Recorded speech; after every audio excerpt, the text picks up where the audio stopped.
Welcome back to the Talltale Tavern, the monthly one-shot adventure TTRPG podcast. I am your tavern master and host, Kyle, and we are back for Chapter 16 of Expedition Untold. Joining me at the bar tonight, his friends say only fools rush in, but you can't help falling in love with Die. Becca, welcome, Becca. Thank you. I'm happy to be here. It's great to have you back.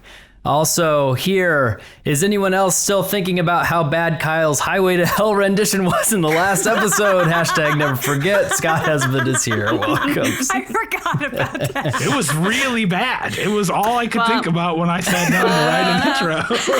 No, that's great. It's really funny because the people listening to this will not know what you're talking about because you edited it out for the last episode. Definitely. So it's so fun. Actually, what I did, I think, is I edited it back into this episode right here. Oh no! Banana, banana, banana, banana, banana, banana, banana, banana, banana, banana. Wait, is that Highway to Hell? Triple it. Triple it.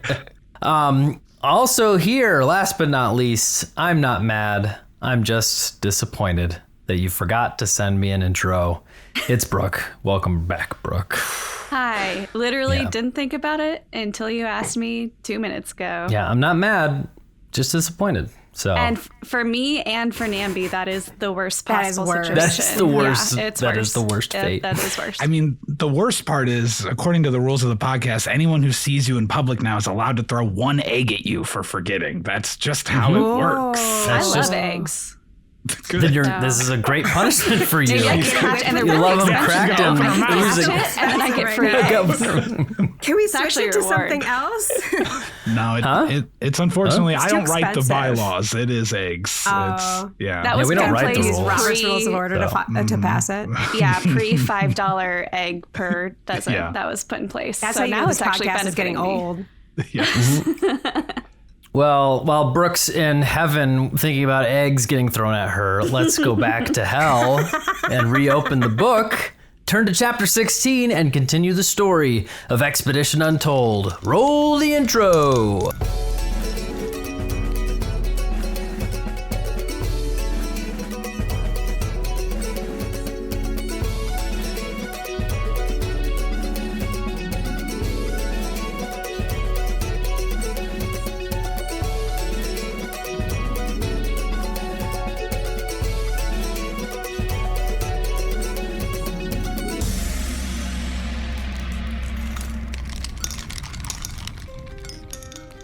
Previously on Expedition Untold. After defeating the ooze, we stepped through another portal. And honestly, it feels good to leave the cyberpunk world behind. Although, now we're in literal hell, on a mission to find the ooze and destroy it once and for all. But we're together now, so it's much better. We met up with Thwick and the Gales, and her. Diandra, so beautiful and smart and talented and brave and loyal. She was right there in front of me, and she even helped me bleed. Together with Diandra's awe-inspiring horde of zombies, we faced a demon prince who made us choose a person to die. Diandra, with Gale's help, made the horrible choice for us. We were able to gather some diamonds around the Archdevil's castle and plan to bring the person back as soon as possible. But when we stepped out of the castle and made our way to the river, we were attacked by a swarm of demons, and the Raise Dead spell failed. At the end of the fight, our book friends faded away back into their books. Before they left, we promised them we'd defeat the ooze and get their story back to normal. Diandra said I was sweet. I reminded her of her friend Barb. It's funny, when I read Wild Love, Barb reminded me of my sister River for some reason. Have you read that book? It's really good. Maybe I'll read it again. But first, it's time to hunt an ooze. Amtiro, Namby, and Hugh, you three stand on the shores of the River Styx on the docks outside of Ax-Chiselot's castle, alone in this hellscape of hell. Namby, as you had tried to revivify this soul that this person that Grazist had killed under your direction, as you tried to attempt to do that, through that process, you did lose some of the value of that diamond and realized that this body had its soul ripped from him and is unable to be revivified. But you three stand on the docks, and the book in your hand that Thwick had given you, filled with pages that will activate if an ally can come and help you, starts to vibrate a little bit, and one of the pages starts to glow. Words start to scribe themselves on the page quicker than you can read as you open it up.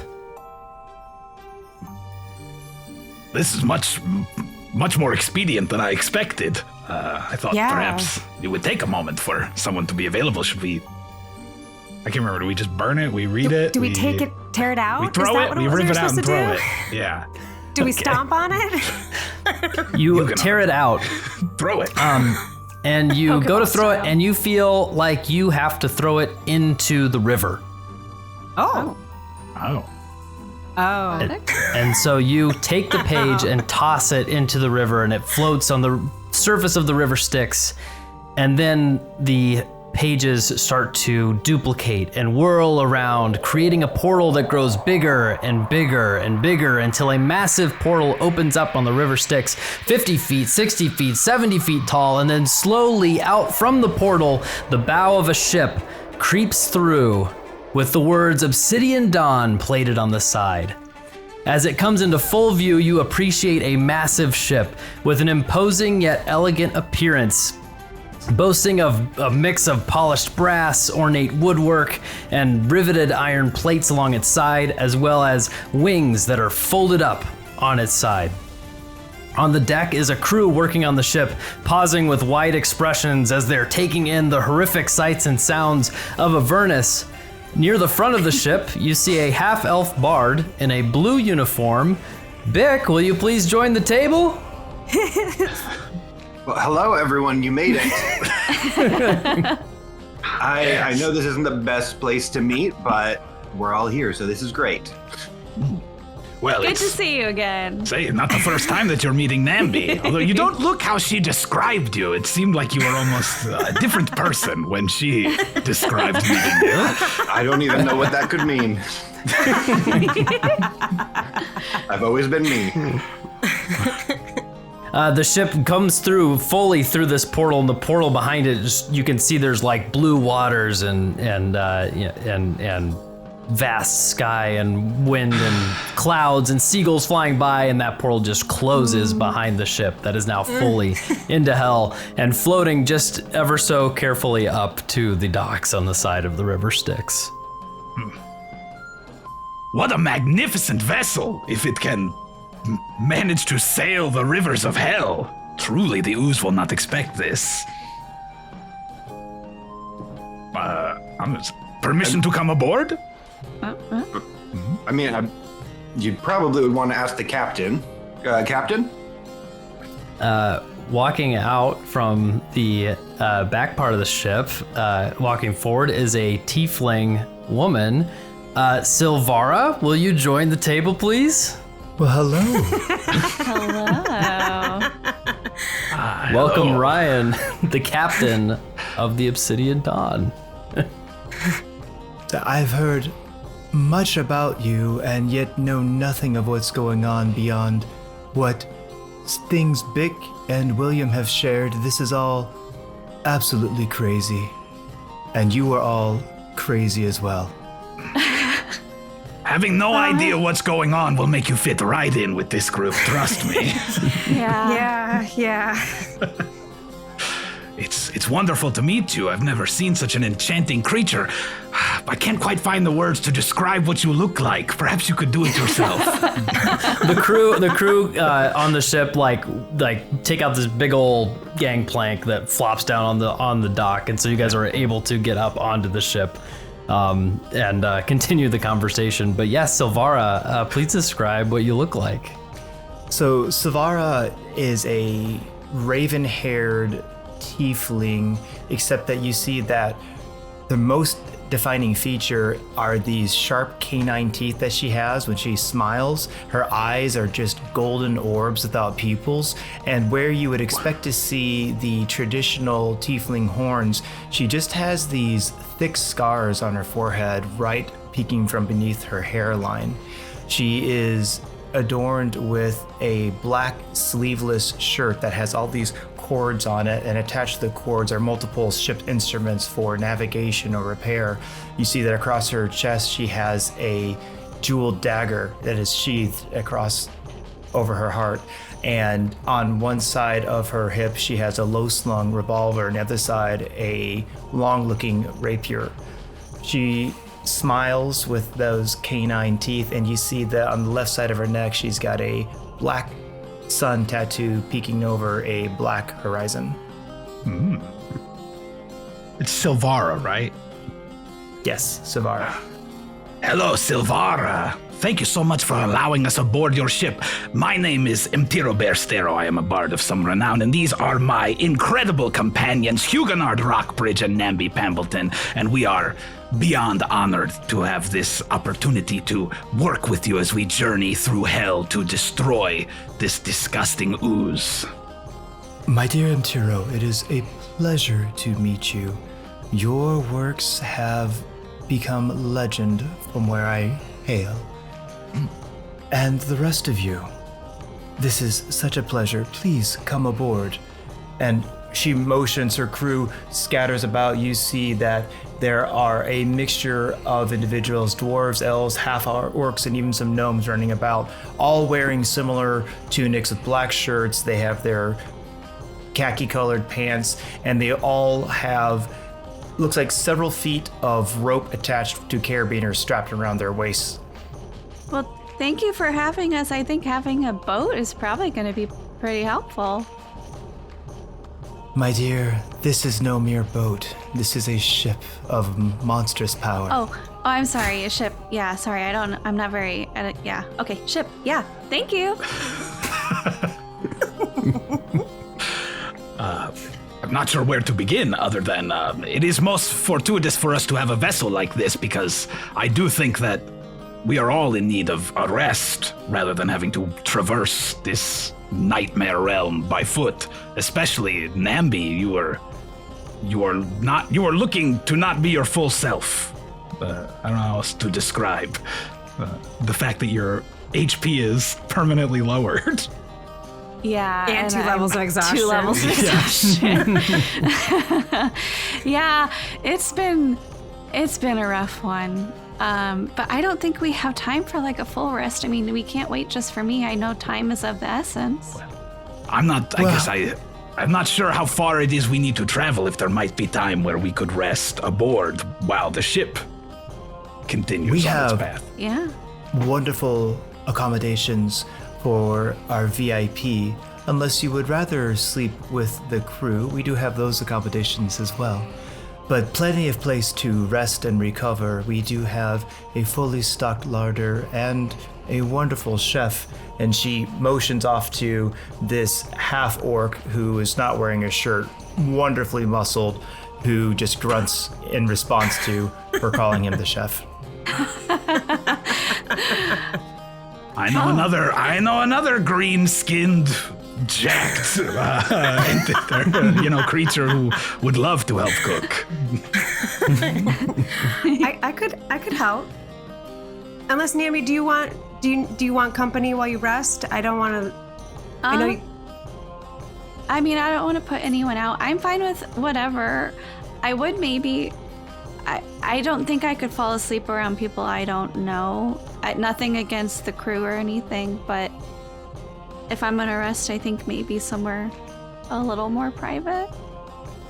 Well, I will offer you either the quarters we have below decks, but if you'd prefer, and she motions to the aft of the ship, and you see the aft of the ship has got a small upper deck, but on that upper deck is one of the massive guns on the ship, but just below the upper deck are 2 double doors, and she's motioned to us as double doors. You'd be welcome to use my quarters. Oh, are you sure? It would be my honor. Oh, well, I guess before we go in, how far are we going to be going? Because I mean, how long do we have? I don't know where we're going or how long it's going to take. Hopefully you have a heading. We have a map, right? The Twick gave us a yes. map, right? So you take out the map. Yeah. So you take That's out the all I map know. that Thwick had shoved to you. The map, it is a very well illustrated map of Avernus that has lots of different like points of location on it.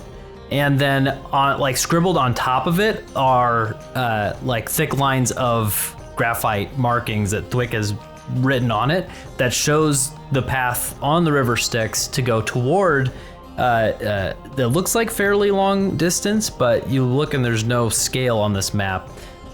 Goes towards a mountain range near the edge of Avernus, or at least this edge of this map, and shows the secret path to Stygia that kind of is in that mountain point. And so you can see that most of the journey through Avernus is on the water, on the River Styx. You flip over the map and you can see that there are lots of words on there. Thwick has added some details and some information on the back. And one of the first things he writes is, found this map drawn by Sylvara Savicus. Wonderful map that is somewhat accurate, but there's no scale, unfortunately. And so unclear on how many days it will take to get to the mountain range. And then on the back, you also see a sketch that's much more in Thwick's handwriting of the plain of Stygia. You see like ice mountains that he's labeled, and you see that the exit of the secret exit into Stygia leads toward a location called the Tower of Urm, URM, in Stygia, and that route looks a lot shorter on that part of the map. But there are other illustrations and things. There's other details that Thwick has put on the back of the map, but that's what you can see kind of right off the bat. Sylvara, having kind of leaned over, looking at Intiro, looking at the map, and then she's going to look around the horizon. Any kind of reference point to see if even the range is in view, or to kind of get any kind of sense of how long we're looking here? Do a survival check. Going to only be a 10. On a 10, you can see that the Avernus air is pretty smoky today. The visibility is not high as in this area. You can make out where you're at Xchiselot's castle. There's a big X there, and the river kind of has a curve on the map that's a fairly big like horseshoe type turn. And so you mark that as, okay, once I get to this location, probably can understand how far the rest of the distance is, hopefully, but there's no scale to the map, so it's really difficult. So you have some information there just by looking at the map, but can't really see in the distance and understand it further. Given that we have no sense of scale, only a direction, and she looks about, being the first time I have sailed through hell, you'll excuse me if I spend most of the time on the top deck with our crew. We'll be manning the guns and the railings, trying to make sure that we do not have any unanticipated interruptions. But for the rest of you, feel free to take what rest you need. We have good quarters, and we will give you as safe a journey as possible. I think I may need to join you for a rest as well, Namby. I have used a lot of my magic up on Diandra's zombie horde. So I could do with a recharge. Yeah, you guys worked really well together somehow. We were in very sync, the two of us. synergistic. We really connected on our plan. We could just feel what the other one wanted to do for some reason. Yeah, I mean, I can go try and rest, I guess. I'm going with Namby. I'm resting. But Can I do my rest in the Bick. kitchen? that is how you That's rest. how I rest. is That's how cook. Becca rests. Yeah. Bick, as they are talking, you do notice, notice a lack of Thwick being around, which is I was gonna ask. So good, he noticed. So I'm gonna walk over. Is it Sylvara or Sylvira? Sylvara is the captain. The Sylvira is the Sylvara. person who drew them. You just happened to make a random. like I didn't make it.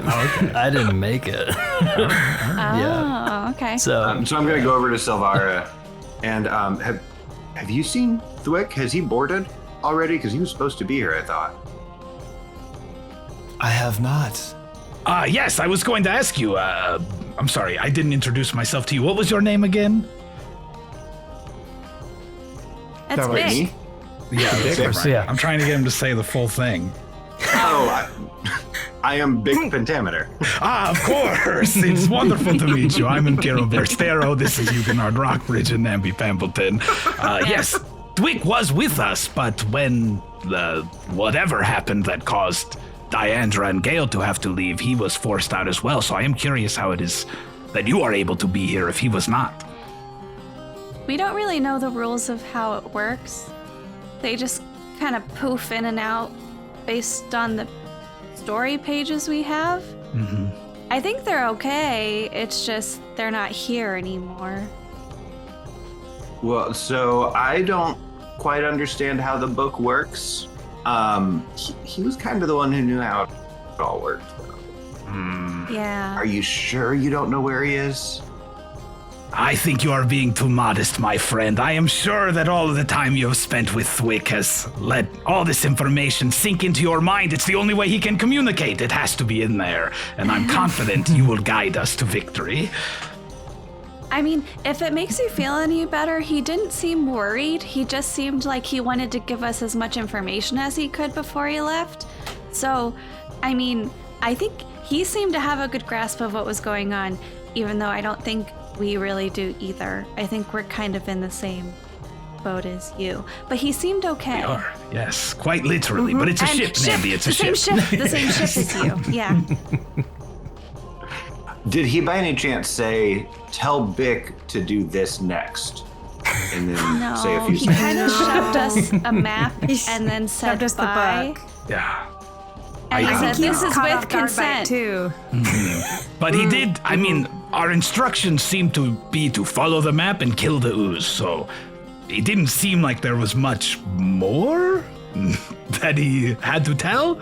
So I Yeah. think as long as we follow the map, you'll be doing what And he then would kill want. the ooze. guess that makes Sylvaris sense. looks off to the distance, looking at the hellscape, and you watch as she idly rubs that tattoo on the left side of her neck with her left hand. William came to us and said things were not the way they were supposed to be. I've lived my whole life feeling like things were not where they're supposed to be. And my crew, well, we need to make things right. We're here to get you where you need to be. I will get our ship underway as you speak. Feel free to stand here. Feel free to go below. My crew can show you where you need to be, and I will be happy to assist in any way. But she looks up and around. I'm hoping we get some breeze. Otherwise, we'll be putting a very slow path forward just using the arcane engines.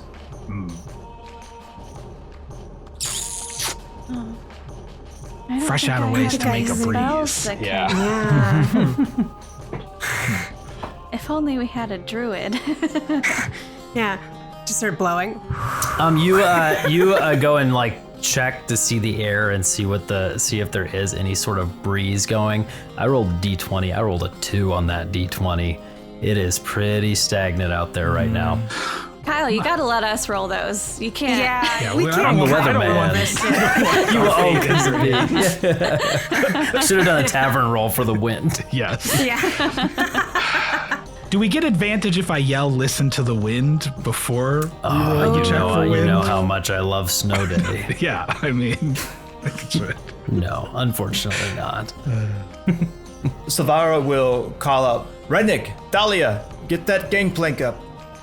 And so two of the crew will run off to get the gangplank pulled up, and they'll unfurl the massive sails to try to catch what tiny air is there.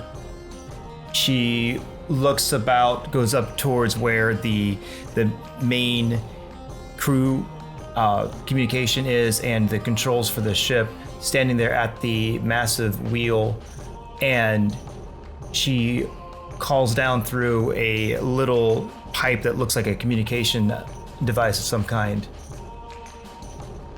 Silas, fire up the engines. And you hear this boom as the ship slowly starts to creep forward. Now, DM, one of the crew members is a storm caller, supposed to have the ability to help manipulate the weather. I don't know if it would work though here. Oh heck yeah! Give me her spell casting, which we'll say is we'll give her a +3 to her spell casting modifier, and give me a D20. All right. No. 7. A 7. Oh crap! You see Kyra Stormcaller. She steps forward and starts to try and manipulate whatever weather is here. And looking at the clouds, just gets overwhelmed and and there's like this breeze that like wafts by the ship and like catches the sails for a second, and then it just goes limp. And she hangs her head and just shakes her head. I'm sorry. I've never been in hell before. And We understand how ship. that goes. The ship starts to move forward through the arcane engines, ever so slowly through Avernus. And you all are able to grab a short rest for right now. Can I do it in the kitchen and make treats, Kyle? Yes, you Please? can. Yes, you absolutely can. Short What rest kind of doesn't give me food- shit. I hate short rest. What kind of food is available? What kind of ingredients are available in the kitchen, DM? So you go in the kitchen, and the chef, who is, let's see, that was Korak. Yeah, Korak Stonefist. The half orc is in there, and he's grilling up. They've got some like burgers going. There's some fries, some potatoes he's whipping together. Adding some cheese. There's a salad option as well. Looks like some good like hearty food. And then there's some like fruit, some like delicious fruit that's sitting out as well. But this is a pretty stocked kitchen that's kind of ready to go for what they were expecting, which was, hell and whatever this adventure was going to lead to. Okay. So, potatoes and fruit and... That's what he's cooking, but you look through and there are all sorts of ingredients. There's flour, there is an oven in there. He's not using the oven. Oh, no, it's too many options now. I think potatoes and fruit gives you a lot of room to move around with. Yeah. Well, okay, so these are going to be like little pick-me-up snacks. And I imagine it's a little, well, although Tiro and Namby love heat, but it can be a little sweltering. And I know Namby's been extra sad. So, I know what I'm gonna do. Namby's been sad. So I am going to make a carrot cake with like white fluffy frosting that I'm gonna swirl little bits of pink through. And then How do you get pink? with a little bit of beet juice. Use some strawberry juice or some shit. I don't know. Yeah, some whatever. strawberries. There's fruit. That'd be Culinary better. magic. Yeah, culinary magic. And so then I'm gonna make little cupcakes so that I can hand those out. So everyone gets a cupcake and 3 temporary HP by eating it. Might as well eat it now. Who do you try it first, Hugh, or do you hand them out for everybody else to try? Me, Becca, I never eat the things that I bake, so I think I hand them out so that I can Namby- watch faces. Namby, you grab it first and you take a bite, and it tastes awful. It tastes like ash in your mouth. What's Namby's response to that? Hugh hands you this Kyle. cupcake with the most genuine. Now this is the meanest thing he's ever Genuine done to thing. Becca. This is unforgivable. I don't even get to roll. Oh boy, is Namby like resting, and Hugh comes in and is like, "Here's the little carrot." Yes, that's exactly what happens. Yes. Oh my god. With the big eyes even too looking at you. I think Namby takes a bite, expecting it to be delicious because it's Hugh's cooking. And then it starts to go bad, in her mouth. And she just looks at Hugh with this look of what? And then she just starts crying. It's just too overwhelming. It's the straw that broke the camel's back of just everything is bad here. I just slapped the cupcake out of your hand. I don't believe you, Namby. There's no way Huguenot could make something bad. I don't know what's wrong. I know you're really good, like but carrots? it's not you. It's just everything, and I couldn't save that guy, and now this tastes like ash in my mouth. It looks really good. I don't know why it tastes like this. What? Bick, you've been handed one of these taste cupcakes it. as well, and you're on the deck of the ship. Okay, I'm gonna take a bite of it, and Just I awful. will not hide my disgust. Just it's Hugh, right? I thought you were supposed to be good at baking. Oh no. I mean, I'm grateful for the food, so thank you. Oh. I'm sorry. And I just start gathering the cupcakes up and I dump them over the side of the ship. I've never been on a ship before. Maybe it's that. I'm sorry. And then I go just and walk off in the other direction. You go and return the plate that to the kitchen, and you see Korak dumping out all of his fries and his burger into the trash, and he's frustrated trying to make a burger, and he makes one and takes a bite and just spits it out, and he just throws it on the ground, and he just shakes his head, and you see he takes a piece of fruit, takes a bite, and it just looks disgusting inside. And he said, what the hell? What's going on? Must be this place. And he kind of tries to come up with something else. I never thought I would miss the taste of ichor.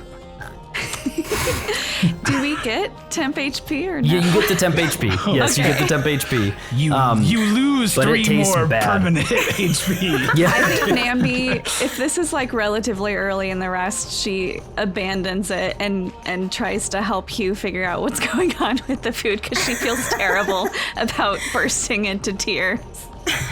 And it's just see, I told you, it's not you. Something's going on. The one thing I have. You have lots of things, Hugh. It's just, we're in hell, literally. Yeah.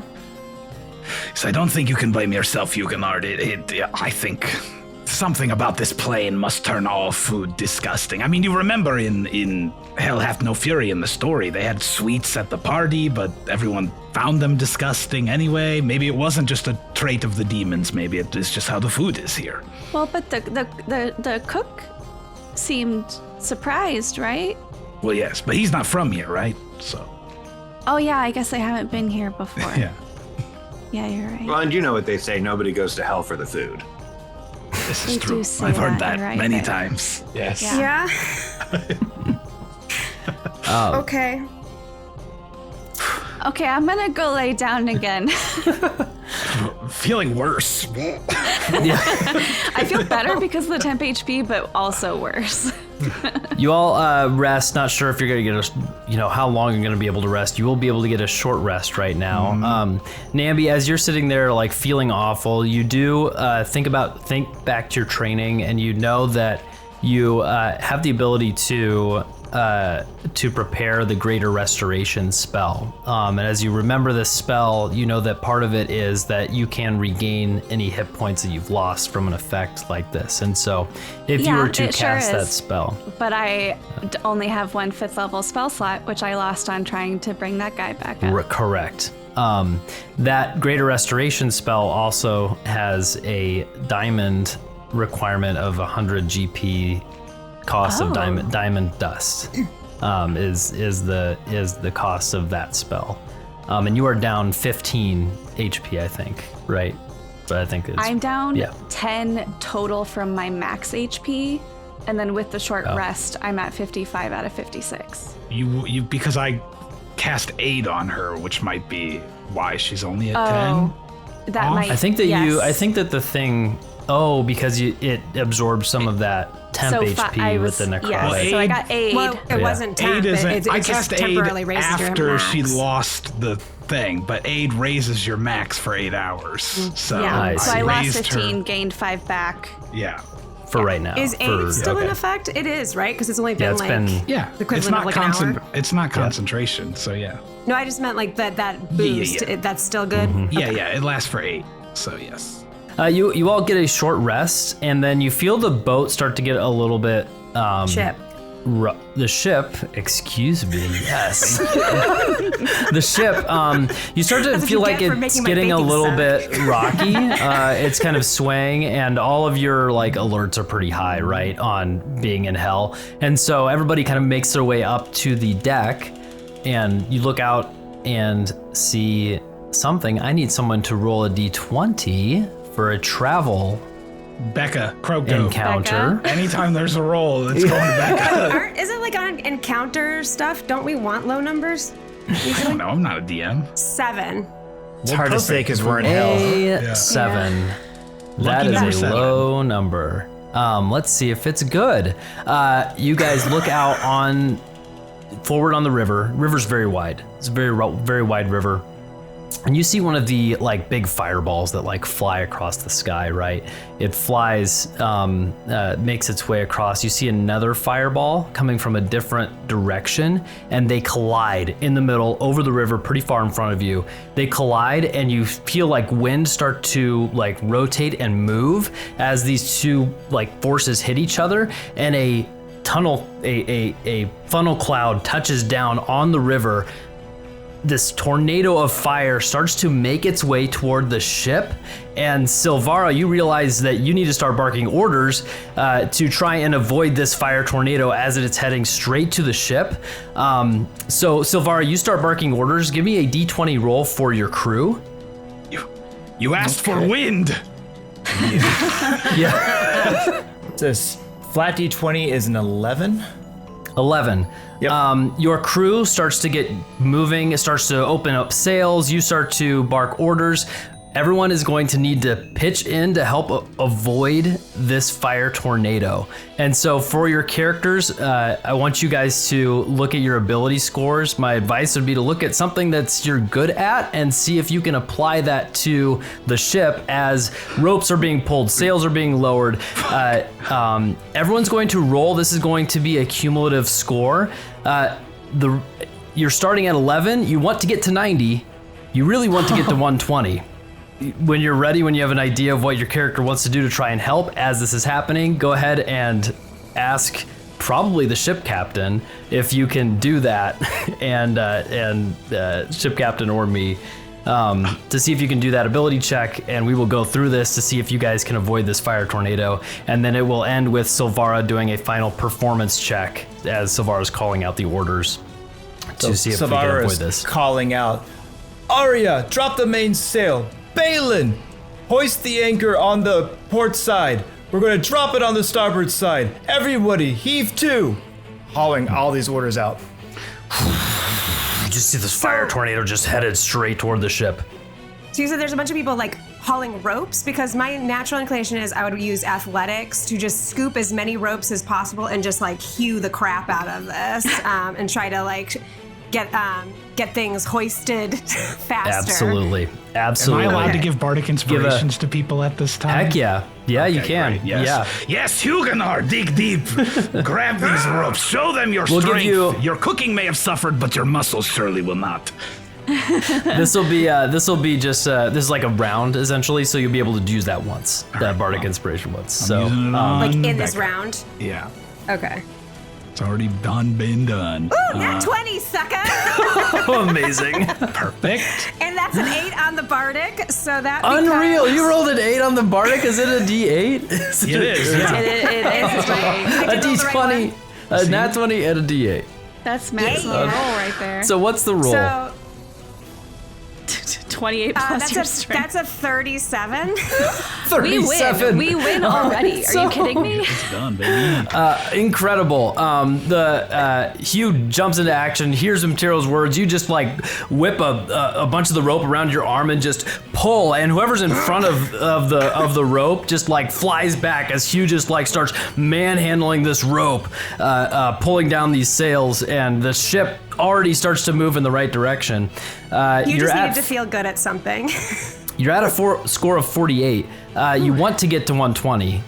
Getting to 90 is decent. Okay. I think Namby like jumps to the front of the ship and wants to use like her perception skills to like guide the ship in like where it needs to be going, like in Excellent. the right direction.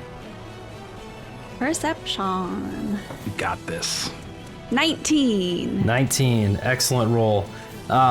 Namby, you're up at the front using your insane perception, and you call out a rock that nobody else really saw, and are able to like make them make the sails move just a bit as you call it out. Sylvara, you recognize that, and the ship just rotates a little bit further more than it needed to avoid that rock.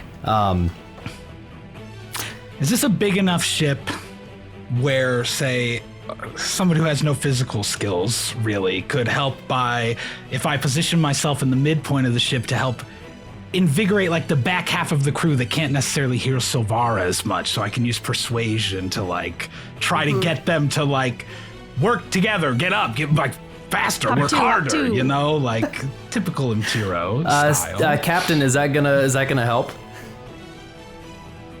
She was nodding, so I Oh, think he was it's a nodding. yes. Okay, Yeah. it's a yes. She It's a was not yes. like- You could, yeah. Two of It's the a three yes. DMs at the table were nodding. So, So you go back, like, mhm. and you see Korak like bringing up some like burgers. He's like, I'm sorry, they're terrible. There's There's no time everything for I this make now, is so my bad. friend. The burgers are not of importance. We must all work together to guide the ship through this storm. Come, follow me. Listen to the captain. Listen to our words.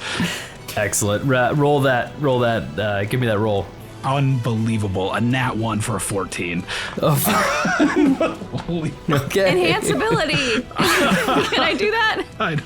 This is when we find out Mtiro is a halfling and can re-roll He- those ones, right? He totally misunderstands you and thinks you're telling him to like try harder making the burgers. So he turns around and goes back down to the kitchen. No. You can't just tell people that burgers don't matter, Mtiro. That's insensitive. So sorry, Huguenot. You're right. I really fucked That's this up.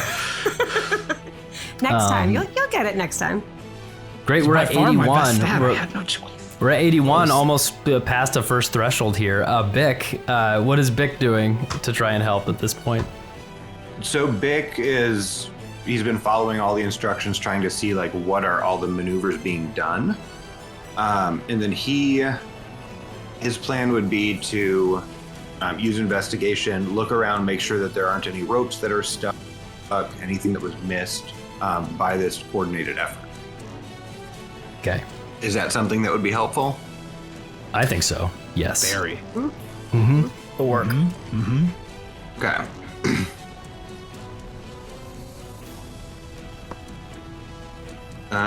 26. 26. Excellent roll. 26. You notice that as Hugh is like wrenching on this rope, like pulling this, making sure this sail is going to turn the right way now, that it has the rope had disconnected a part of the ship that had just ripped off when he had like pulled it, and so you're able to go and say, hey, rotate, like step a little bit further this way and get a little bit better angle. Hugh is able to get a little bit better angle to pull that sail even further. Excellent. That brings you all to 107, and you want to get to 120. That leaves Sylvara up with the final roll. Give us a performance check as you are guiding the crew. Come on, 13, don't 13. Kyle. Sylvara looking about, calling out to the crew, calling out to Emtiro, to Huguenar, calling out to Namby, to Bick. Say, we've got this. Pull together. Hold tight. The ship starting to lean hard. Some of the nasty water splashing up. She's trying to encourage everybody. With my modifier, that's a 20. Heck yeah. The ship just turns into fire tornado, just narrowly misses the ship and just blazes past. You could feel the heat and the wind. As you pass the fire tornado, a gust of wind hits the sails and the ship just starts moving down the River Styx. Great job, guys. You did it. Woo! Namby does the Titanic thing at the front of the ship.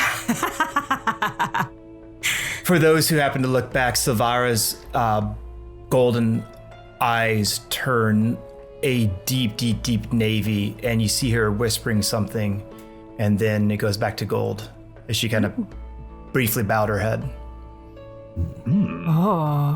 Cool. Okay. The ship Counting is my moving. 14 as a 22 because the 8 that Becca rolled on the Bardic Inspiration was mine. Those are my points. I just taking credit for it. The ship is moving now, and the waters seem calm again after the fire tornado passed. There is a breeze now. Some of the smoke and fog clear, or smoke mostly in hell, clear, and you can see in the distance, but you're not quite to the horseshoe bend yet. And right now it's fairly quiet. As you travel on the River Styx, headed through Avernus, the next few hours pass pretty uneventfully. You see some various sights. You see on the water, you'll see these like skeletal, tall figures on these like tiny, skinny boats paddling forward with long oars. And then you'll look on the sides of the river and see these like various fleshy type creatures just like crawling out of these dark maroon waters. At one point, you follow a bend in the river, and as that bend happens, looking at the map, you think, okay, maybe a couple days. Sylvara, as you're kind of referencing where, kind of looking to where things are, maybe a couple days, hard to tell, maybe sooner. It looks like a long trip though. As you pass by this bend in the river, you can see in the distance like a massive battle taking place on the grounds of Avernus. It's you see legions of devils arranged in squad formations, holding off against waves of demons crashing into them. And as you pass by the battle, the river continues to be quiet. Looking ahead, it looks fairly clear. It looks like this. And we're kind of mid-afternoon of, you think, mid-afternoon of what it might be here, but of course there's no sun. It seems like this may be a chance to get a long rest. Sylvaris will be standing at the ship's helm, kind of flexing her back, cracking her neck a little bit. She motions for the first mate to come over, who is a Zephyr. As she does that, she'll walk forward. Namby, you were at the front of the ship quite a while ago. I don't know if you'd still be up there, though.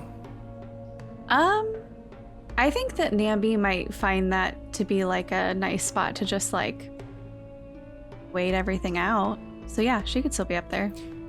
So you're up there.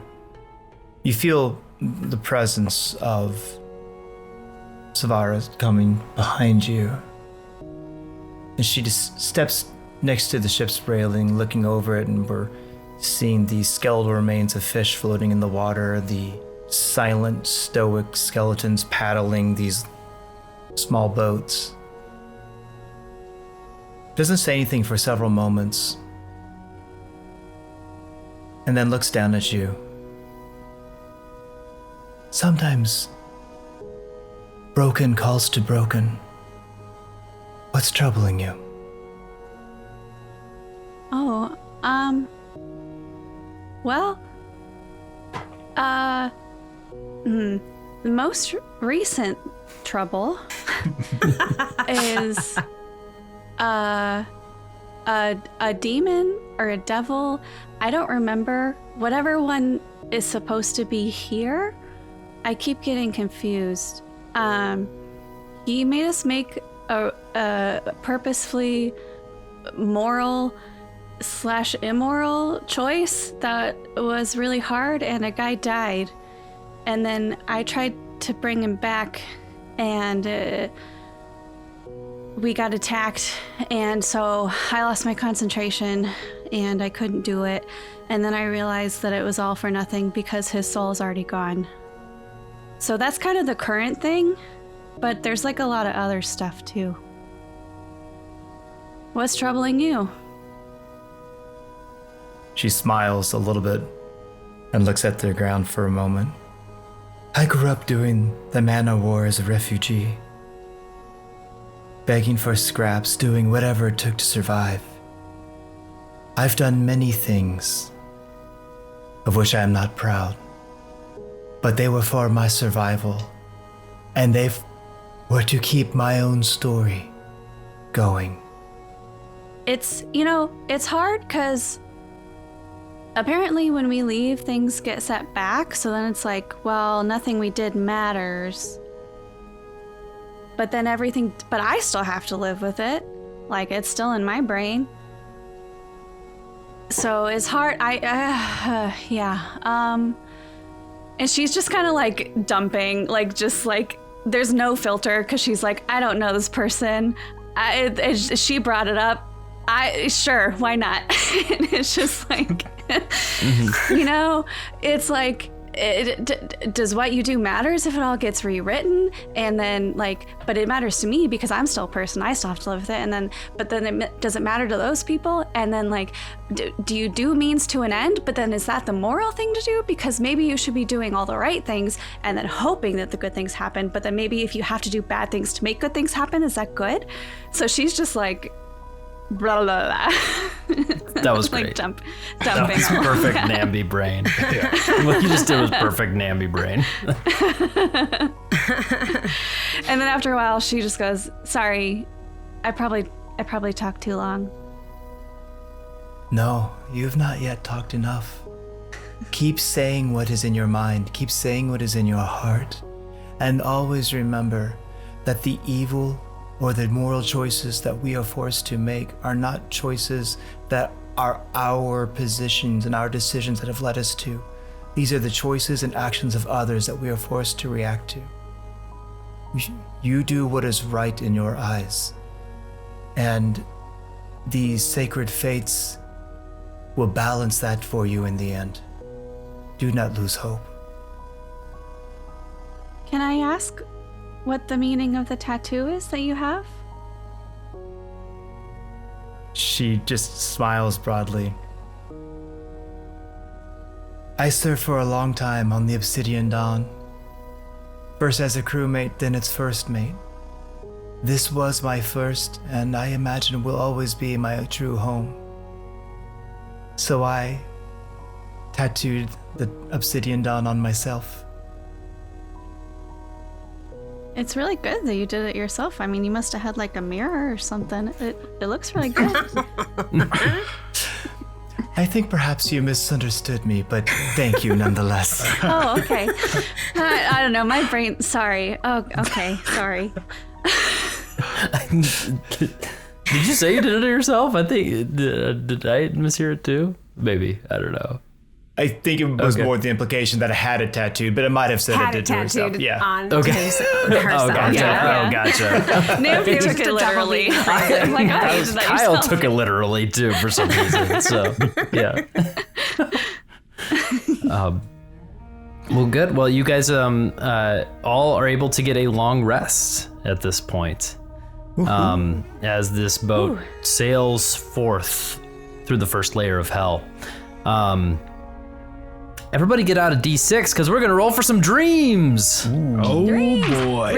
Real quick, Kyle. Can I have also asked if there is a cleric on board besides me who might be able to greater restoration one of my exhaustion levels away? Although I guess we're going to be here multiple days. You can ask you ask Sylvara that, and there is not a cleric on board that has the ability has that much power to be able to cast that spell. I kind of figured, but might as well check.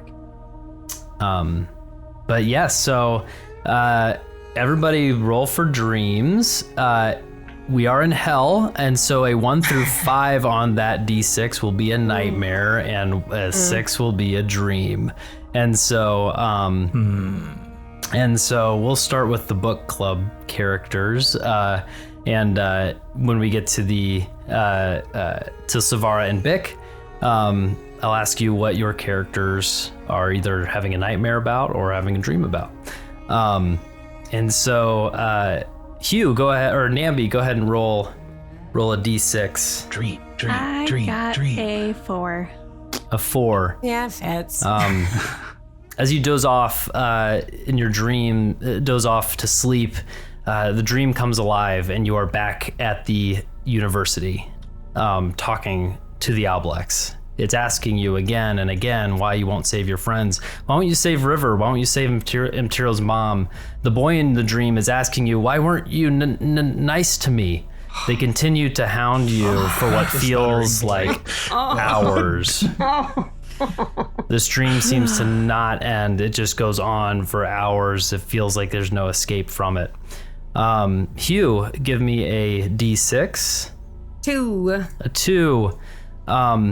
Hugh, you are in your living room. Your mother and father are clutching onto each other as an orc in uniform tells you that River's remains were recovered near the Serpent Hills after her unit went missing 2 years ago.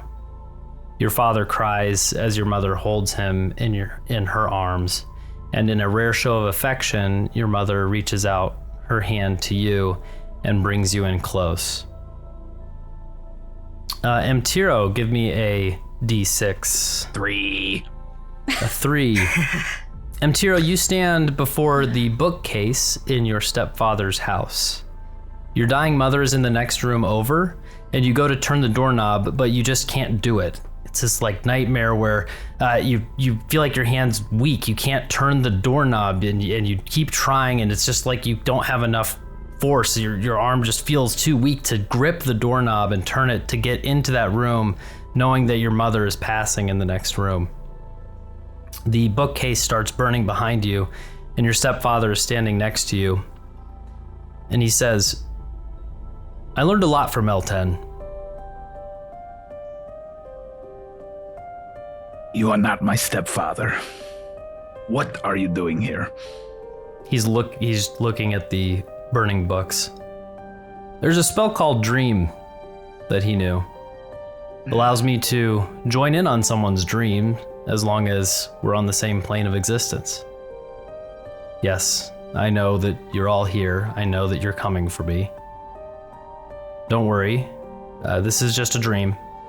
I can't alter reality in here unless, I'm physically with you, and so your actions in here aren't going to result in any I'm not the permanent one who change. needs to be worried, you disgusting pustule. I spit at it. You spit on him, he doesn't flinch. He's barely even really looking in your direction. Yeah, I figured. Fucker.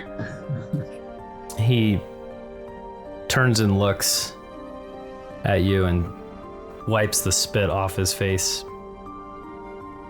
Outside of hell, reality is in chaos. Stories are changing rapidly with different outcomes every second. I've seen a lot of realities now, a lot of different versions of the same story. I found one of you, where you were able to make it to your mother's bedside before she died. She was able to tell you the thing that she so desperately wanted to say to you before she died. If you'd like, I can show you this memory here in this dream. I'm not interested in any falsehoods that you have to show me. Any twisted truths. If you dare to wear the face of my mother and make her say a word to me, I will pay the pain that I feel back to you 1,000-fold. So be it. Dream ends. Bick, go ahead and roll a d6. That was a 2. Oh, I was really hoping for 2. a fun big dream. Yeah. Bick's just partying. Unfortunately, the dream that he's having, he just sees this kind of dark, empty space. Doesn't seem to have walls, just seems to go on forever. And he hears a noise and looks, and he sees that Thwick is there. And there's no one else. You can't see anything else. And during the course of the dream, Thwick becomes more and more concerned, starts screaming out for help. And in this dream, Bick can't respond. Ugh. Oh, I hate that. Horrible. Sucks. Ugh. Have you guys ever Sylvara. woken yourself up by trying to scream so loud in a dream? Yeah, you're like, you force it out in real life. It's Yeah. I hate that. Yeah. I jump out of bed. Do you guys, anybody else jump out of bed? Yep. Like Yep. I find myself in the middle of the flip room out of bed. all the time. My bad dreams are the ones where I'm trying to wake myself up, and I But just you know keep, it's a dream and I you keep can't. waking up in a dream, and then I wake up in Yeah. another dream. Oh I have those gosh, bad. you have that? That's horrible. Yeah, It's I do. horrible, yeah. Those I haven't had that cycles, in a long endless time, cycles. but it sucks. Yeah. Yeah, Carrie, they suck.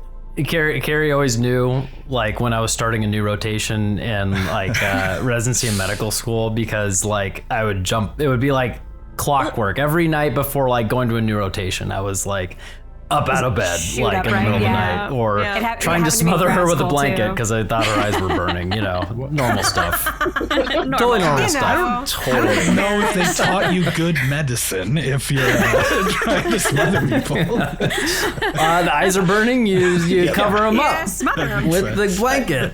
Day one med school Definitely. stuff.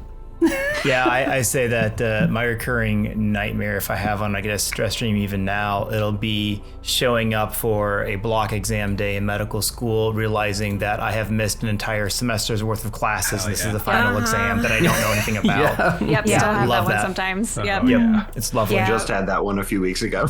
Yeah, because my students stressed me out, so it triggered one for me, and I was like, "Son of a bitch, you guys! I need you to care more so that I get less stressed." Becca has dreams that she forgot to make the test now. It just I've had that before. Yes, I have had that nightmare where it's like 10 minutes and I'm supposed to be over there already, and I'm like, "Fuck, I don't have a test." Do you have the nightmare where you wake up?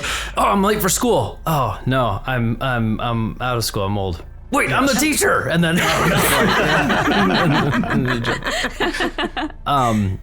anyways, Sylvara, go ahead and roll a d6.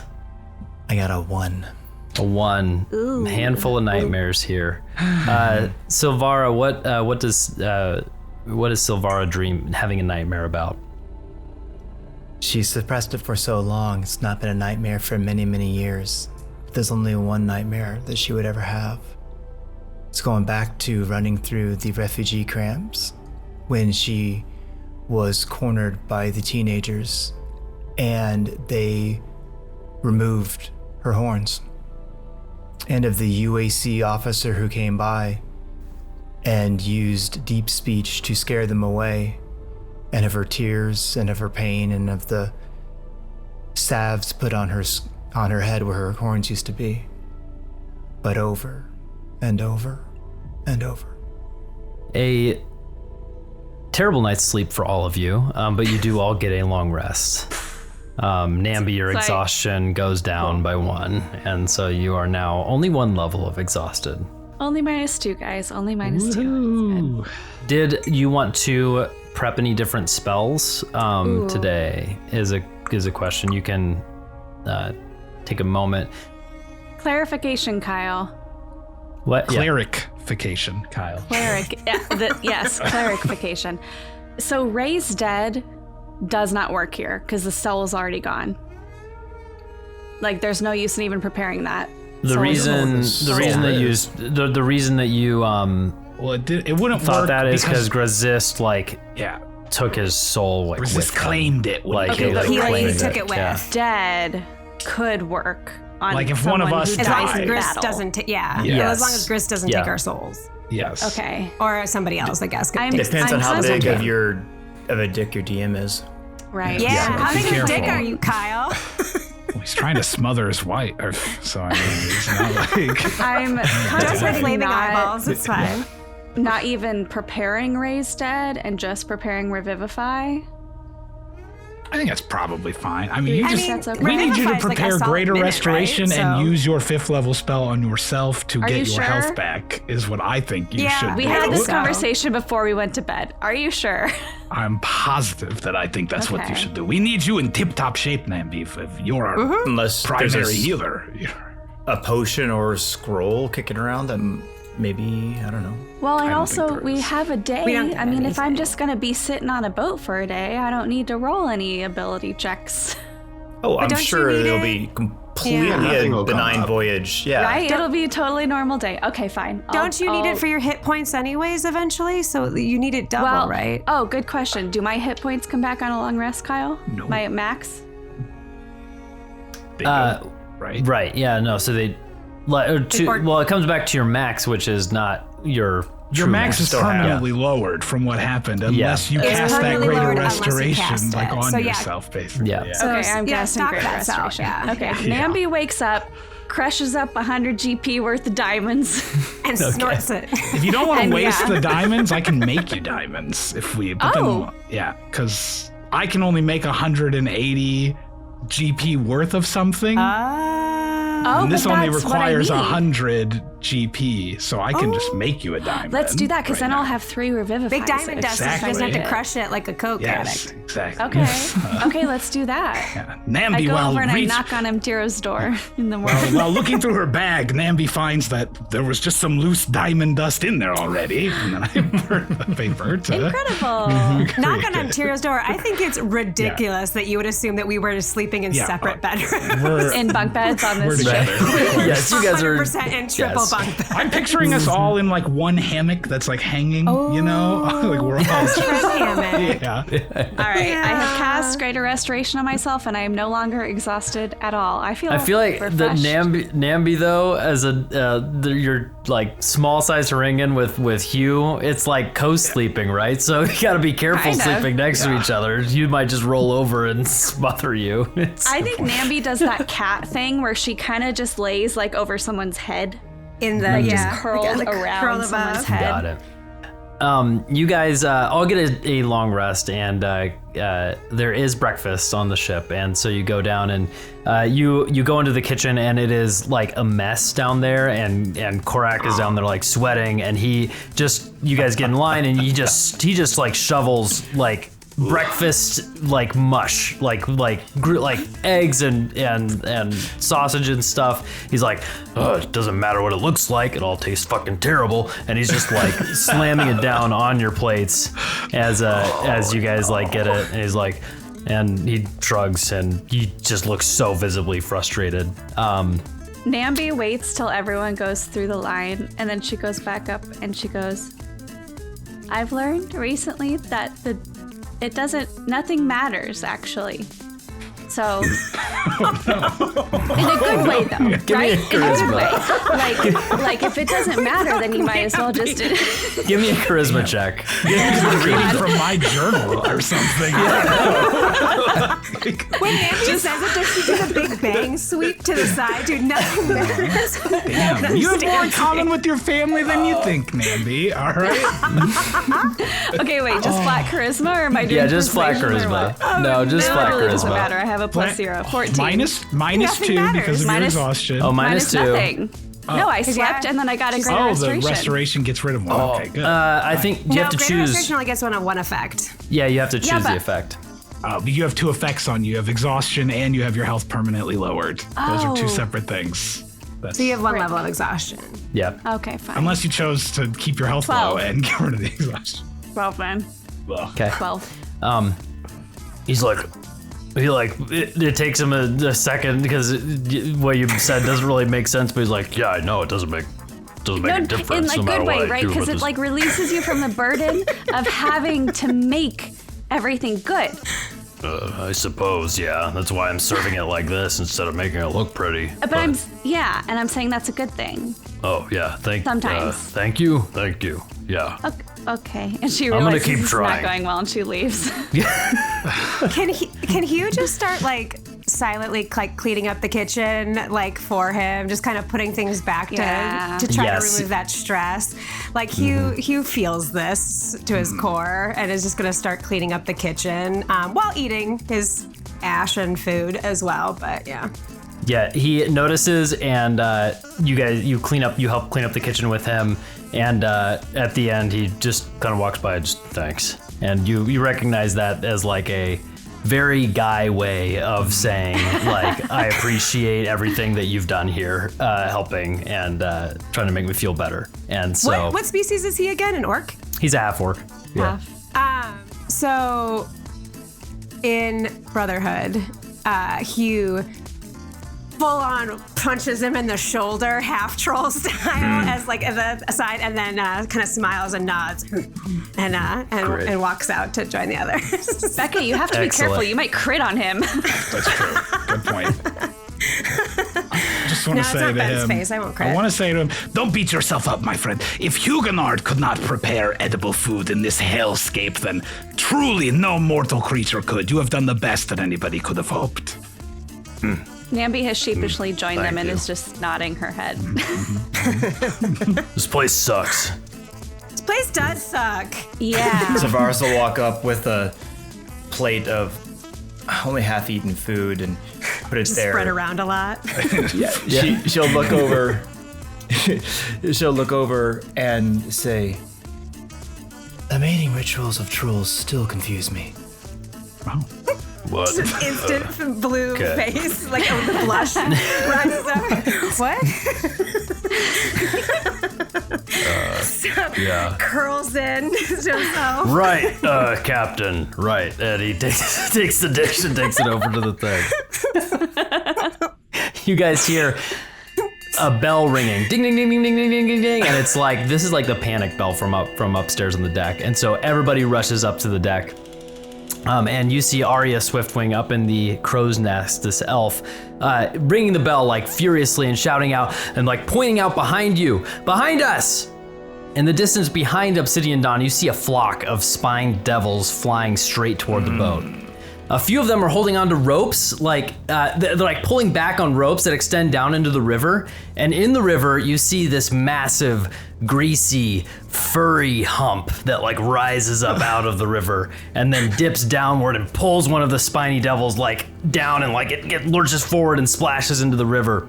And the spiny devils fly up, and soon they're like kind of like flocking all around the ship, and then a horned devil lands thud on the middle of the deck. And he's got these big waders on, and he's got these like rainbow sunglasses, backwards hat where his horn comes out of, and he's got a big fishing spear in his hand, and he's missing a tooth. Woo, buddy, we got a big one today! Me and the boys were just fishing upstream for some river demons when this big motherfucker just swam right on by. Who's the captain of this ship? Hugh just stares with his mouth open, accidentally.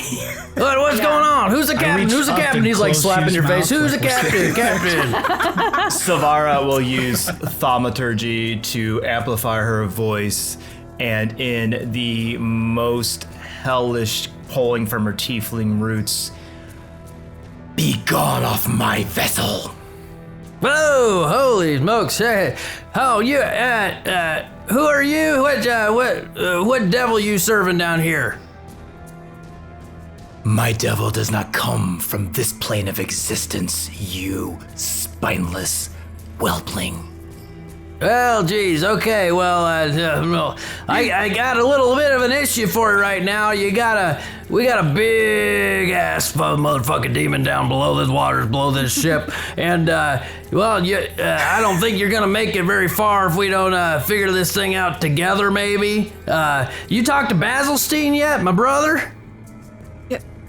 Which one which one are they? And I point to the other, like, ones. Oh that no, are he's a flying. mechanic up at the Stygian docks. He's up there. He just got promoted pit fiend. You just got to clear that's all these nice. boats that go through. You talked to him about clearing this ship? That's what we're actually on our way to do. Namby leans over to Hugh and Mtiro and just goes like, is this like a Jeb and Joe thing all over again? Well, Probably. they seemed more friendly. He seems friendly, but not really friendly. He's more intimidating than they were. The ship like rocks a little bit, and he goes, "Whoa, holy smokes! Hey, you got any poon on this ship?" What's a poon? What? You see her face. Harpoons. You got any harpoons on this ship? I really like his sunglasses, but I kind of hate him. Did he tell us his name yet? What? Yeah. No, he told us his brother's name. My friend, I don't believe you've introduced yourself. Hello, I am Mtiro Berstero. These are my colleagues, Huguenot Rockbridge, Namby Pambleton. This is Bick. I'm sorry. What was your name again? Could you just? I am Big Pandameter. All right, thank you. And then, why am I forgetting Ryan's character's name? Sylvara? Sylvara. There we go. And the captain of the ship, Sylvara, who I think you should perhaps be addressing with a little bit more reverence, or perhaps you should have asked permission before boarding the ship. Well, ask permission, I don't know. Maybe she should ask permission on this river. Sounds like she ain't cleared this to Basilstein yet, but what am I to talk here? We did use a Nice to portal meet bring you. there. Nice to meet you, Amtro and Hugh Mambert and Bibley over there. Y'all ever fought a Krokek before? What? Sylvaras is just gonna sigh and go, "What devil game is this? No, we ain't We were playing portaled games. here." Well, we're just humble fishermen out here. And the boat like rocks. Okay, all right. I think it's getting angry. We done pissed it off a little bit. So me and the Spiny boys, we're gonna just try and stab at it. I'll hurl a few fireballs at it. If y'all want to hit it from the ship and just kill anything that comes out as gullet. How's that sound? And then rising up from the ship on the right side, this big just furry hump rises up, and there's these big eyes that bloop up out of the water, and it is right next to the ship. The spine devils go out and try to stab at it. Everyone roll initiative. Kyle, can I, before we go into initiative, I said it while we were all kind of talking over each other. Can I do an insight check on him just to make sure he's Yes, not do an gonna insight secretly check on attack us him. after? Yeah. Oh, sweet. Even with a -2, that's a 25. Yes. You realize in that interaction with the captain, there was no attempt to be sneaky or to say, hey, maybe we should be on this river and we're not, with a demon.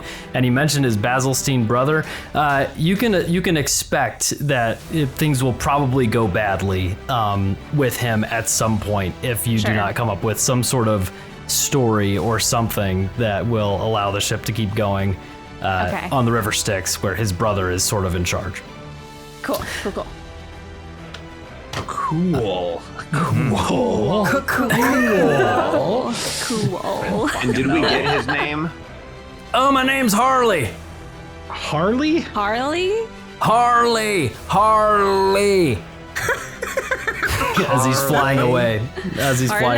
Sorry, my friend, it's so loud I can hardly hear you. And then he's forming a fireball in his hand as he's gonna go chuck it at this big thing floating in the water. Demon. Yep. Did you describe it as being a greasy, hairy, slimy hump? Greasy, hairy hump in the water. Yeah. You absolutely did. Yeah. Very visceral. Namby, what was your initiative? The -2 applies to this, correct? Yeah. Yeah. 10. Hugh. 18. Mtiro. 6. That's pretty bad. Sylvara. 16. 16. And Bick. 12. 12. Oh no, I don't want to go first. I do want you to go first because that means we get your echo. I meant to freaking animate something before we started fighting, but then I couldn't tell if that guy was gonna be a bro or not, so I didn't want to animate something on him. But yes, you can tell that he's fully, at this point, his direction is fully towards this giant swimming demon in the water. Him and the Spiny Boys actually rolled first in their initiative, so they go first, and they fly out, and you see him form some fireballs in his hand and just start hurling flames at this giant thing. Oh my gosh. He missed every single one. Kyle Davidson, everybody. He missed every single thing. Wait, no, he got one. Yep, he got one. Out of 3. He has a multi-attack of 3. So you see him like throw a few flames, like one like hits a spiny devil as it's like flying by. There's like a bunch of them around and just like sears this devil and like flies off and dives into the water dead. He hurls another one that misses in the water, and then he fires one that hits the hump of this thing and does 28 points of fire damage is what it would have done, but it seems resistant to it, and he takes it takes 14 points of fire damage. I love when they're resistant. Damn it, these things are always resistant to pretty much damn near everything. Shouldn't you know this? But it's a demon, so that thing's not from here, so he wouldn't have encountered it before. I mean, even if if he's anything like Imtiro, a lot of his stuff might just be fire-based. He might not have a lot of other choices. Fair. And we don't know what the fuck we're fighting, right? Like, we don't recognize it. It's a big, hairy hump. He said it was a big ass. greasy. He called it a Krokekatoic, and is a big ass motherfucking demon. Krokekatoic.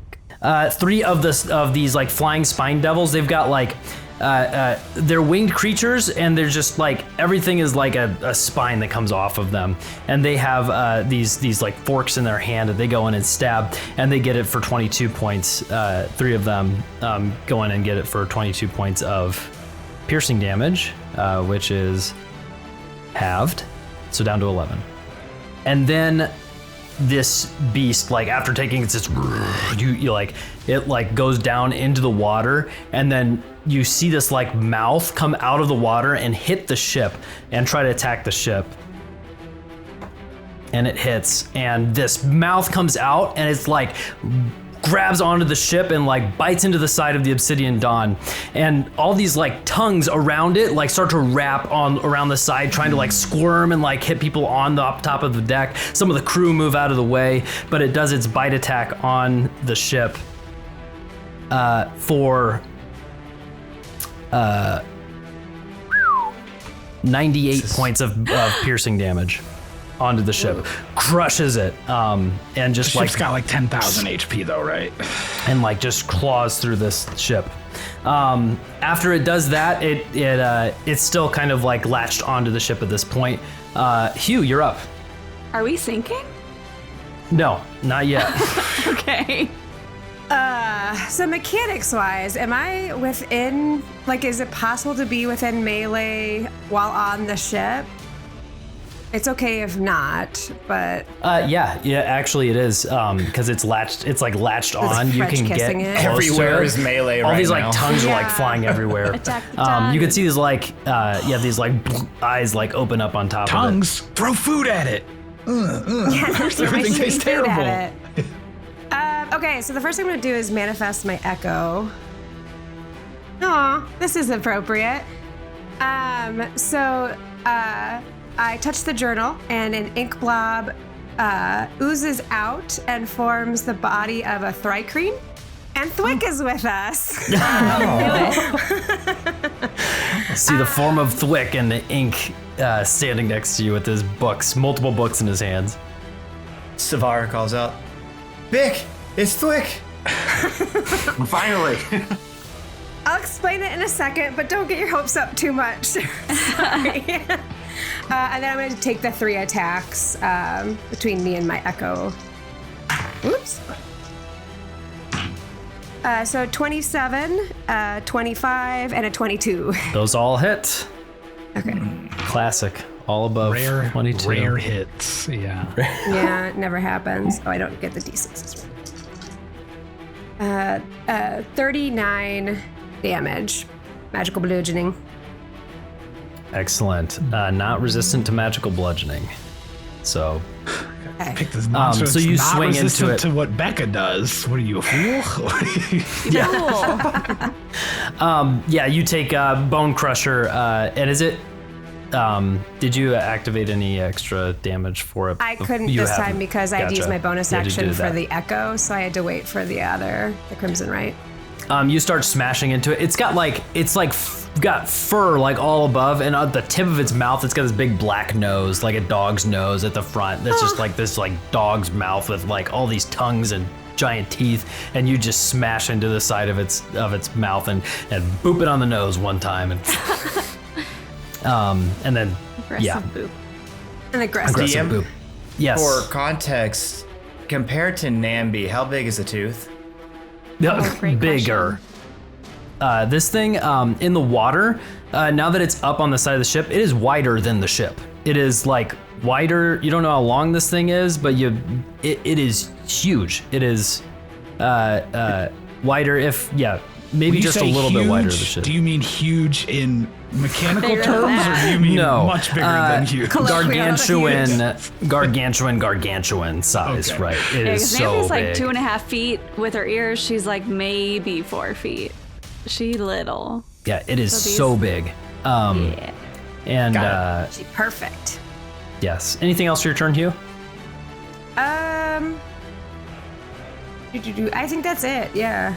Okay, Sylvara, you're up, and then after your turn, you can direct your crew, who will be able to use the guns in the front and back of the ship if you'd like.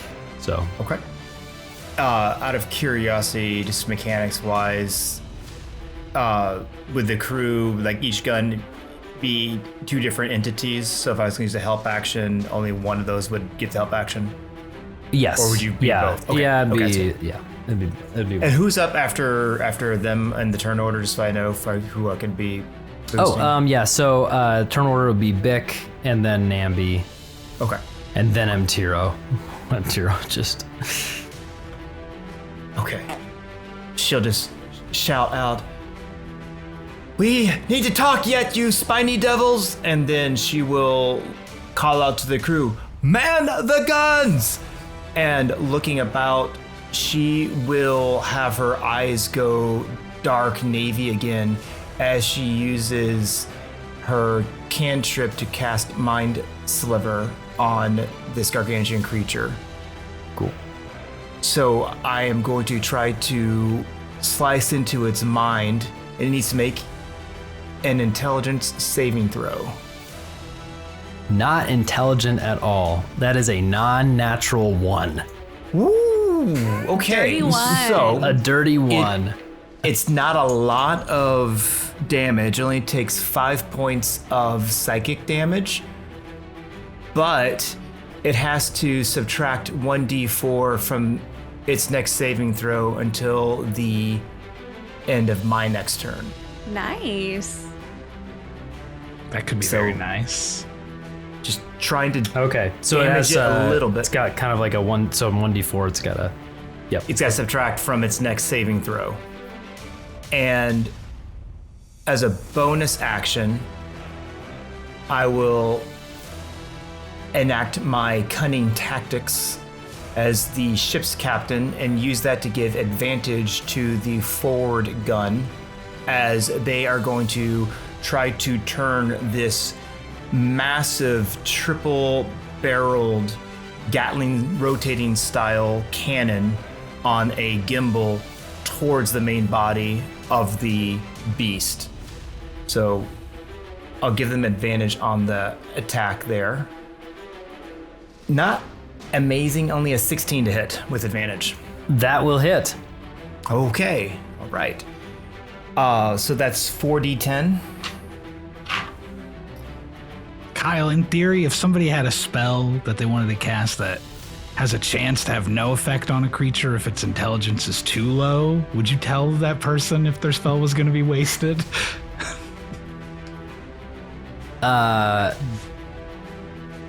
Insight check? Can I get a sense of if this thing's intelligence score is higher than Nature 2? You can do a intelligence check. You can do a nature check. Okay. Damn, that than was 2. 21 I'll wait bludgeoning till it's my damage. turn. 21 bludgeoning damage. That's good. Is it bludgeoning or is it piercing from the thing? These are bludgeoning damage because they're like literal balls of steel. That's Excellent. firing. You see like balls of steel like hitting it and like also like bouncing off of it and off of this like hump of this creature. It is resistant to the bludgeoning damage. So what was that? You said 21 It or was 21. okay? So it's gonna take 10. And then I'll roll just for the guys in the back for they're doing the same attack without advantage. Only a 14 to hit. 14 does not hit. Classic DM rolls. So theirs go wide. They're trying to swing it around on the gimbal, firing quickly and just going wide with their shots. Mtiro, 16. if you want to give me a intelligence check just right You want now. me to do it now? A nature Yeah. check? Nature check, yeah. Oh, thank you, virtual dice. A 20, or no, 18, sorry. 18, you know that an intelligence of 2 is like really low, and you can see that this thing is responding to threats. Okay. You think it's probably pretty dumb, but it'd be a risk to think right. it's a 2. Yeah. All right. To think it's that dumb. And anything else for Sylvara's turn? Nope. Sylvara will stay there at the helm. And And she'll just make sure that the first mate is standing by her side. okay.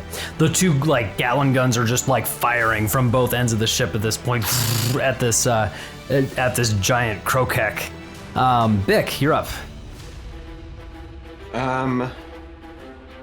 So I don't have a lot of options. I saw one of the fireballs hit from the devils, right? Mm-hmm. And did it look like it did anything significant?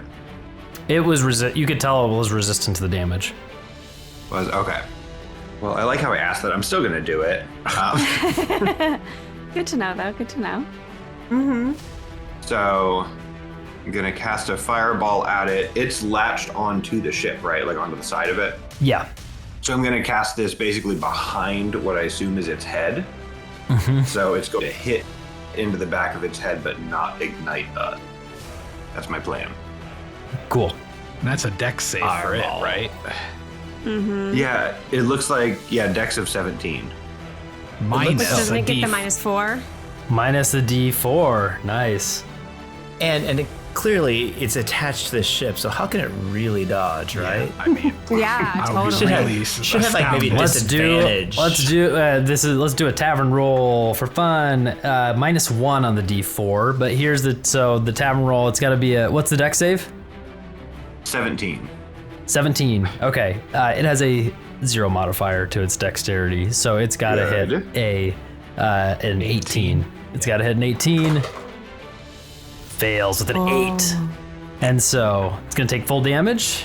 Nice. Yeah, and I casted that at 3rd level, so we have 10d6. Nice. That is 30. 30. Any special way that Bick looks when he casts Fireball? No, he's not really thinking about it, so he just kind of like steps to the side to make sure he can get behind the head with it and just like tosses it. Great. This Fireball Just trying to be as efficient as possible. Fireball like whizzes past and just hits it. You see Harley like look back. Like, oh goddamn! Woo! We got another flamethrower here. Keep hitting it. Anything else for your turn? That will be it for me. All right, Namby, you're up. All right. Similar to what Mtiro was asking, do I have any idea of if this thing understands Common? No clue. You would have no idea. It's a creature. No idea. You could roll why don't you roll a nature check? Okay. Oh, that's a nat 20. But I have a -2 for exhaustion and a +1, so it's back up to a 19. That's amazing. You know that devils and demons typically, devils speak English. Grazist was a demon. He speaks, or not English, common. Grazist. What is English? What language is that? Grazist spoke common, but demons, you would know that like a giant demon out of nowhere probably does not just speak common on its own. It probably has to be something that is like pretty intelligent. Okay. How hurt does it look? Like it's taking damage, but is it looking bad or no? It's looking good. Looking good. It's looking good. Don't love that. Compared to the ship, how's it look? Right. Yeah, good question. Well, I wanted to use command to make it drop the ship, but that's not going to work. Drop it. Drop it. Drop it. Yeah, not going to work. So I'm going to cast, since it's looking good, a 3rd level guiding bolt. Damn, it's looking good. Good. Let's see how Looking this goes. good or is it looking bad? Is it a baddie or is it looking good? Thank goodness I'm rolling well with this exhaustion. Okay. 26 -2, 24 to hit. Yes, that hits. Dang.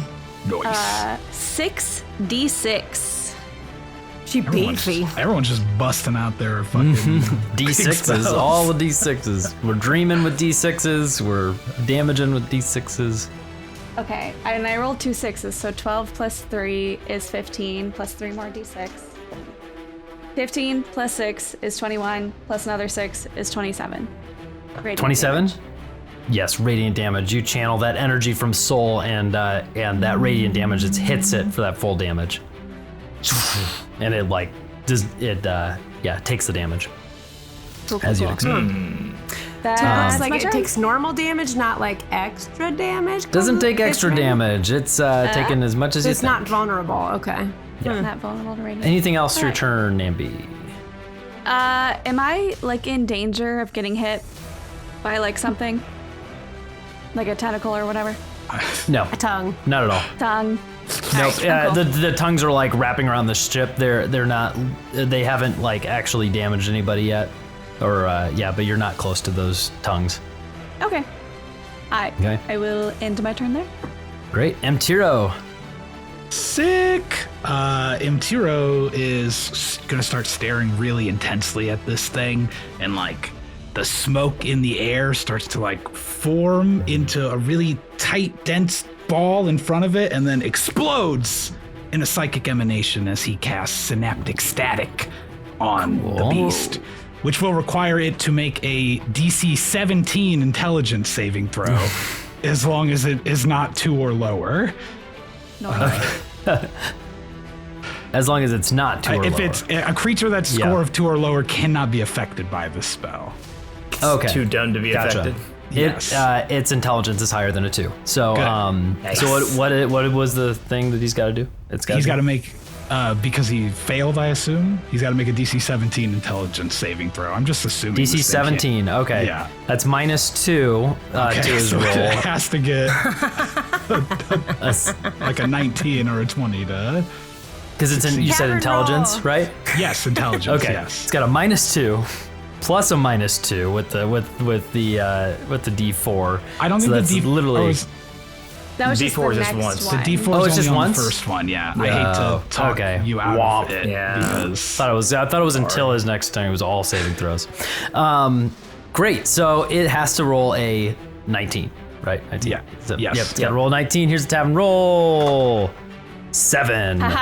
Fails. awesome. On a failed save, it takes 8d6 psychic damage, and also the target has muddled thoughts for 1 minute. During that time, it rolls a d6 and subtracts that number rolled from all attack rolls and ability checks, as well as Constitution saving throws to maintain concentration For a minute.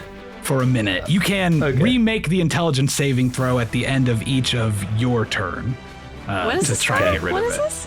Synaptic Static. It's a level 5 spell. That's From Xanthar's Guide to Everything. I thought you picked it up when you were in the cyberpunk future. I know. I actually took those ones out of my list because I hate when I accidentally pick one and get halfway through reading the spell. I'm like, fuck, it's about like technology. This doesn't work. Okay, give me that psychic damage. Yes, psychic damage is not amazing, but 24? It's not 24 takes. You like it. Yeah, the eyes like blink on it, and just it looks. You're definitely affected by that. So 26 points of damage. And then as a bonus action, I just will say, we've got it on the ropes, Huguenard. Show it your might, and give you another bardic inspiration.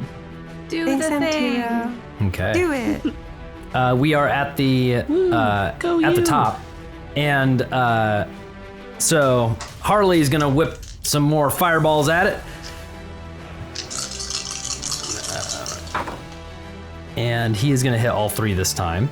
And so... See, I wish I had just rolled a little bit higher in initiative, though, because I was like, when Ryan did that, it takes a D4 away, and Kyle said its intelligence was low. I was like, this thing's fucked for sure, like, on my turn, which it still was, but it would have been great if it was automatic. Great minds. He's just flinging fireballs at it, hits the side of it for 66 down to 33 points of fire damage to it. And this thing does not like that. But it was resistant to it. The Spiny Boys, they're going to go and try and I would listen to a band called Harley and the Spiny That's Boys. what he said. I was like, man, I want to listen to that band. The first one goes in and just like collides with a tongue and just tries to hit and just like gets wrapped up in a tongue and just can't do any fork attack to it. Second one hits it for 8 points of damage. That was halved from resistance. And then the third one, 12 points. So so 4 and 12. So 16 points. The Spiny Boys get it for 16 points of damage. This beast unlatches its mouth from the side of the ship and just goes underwater, and you don't see it for a second.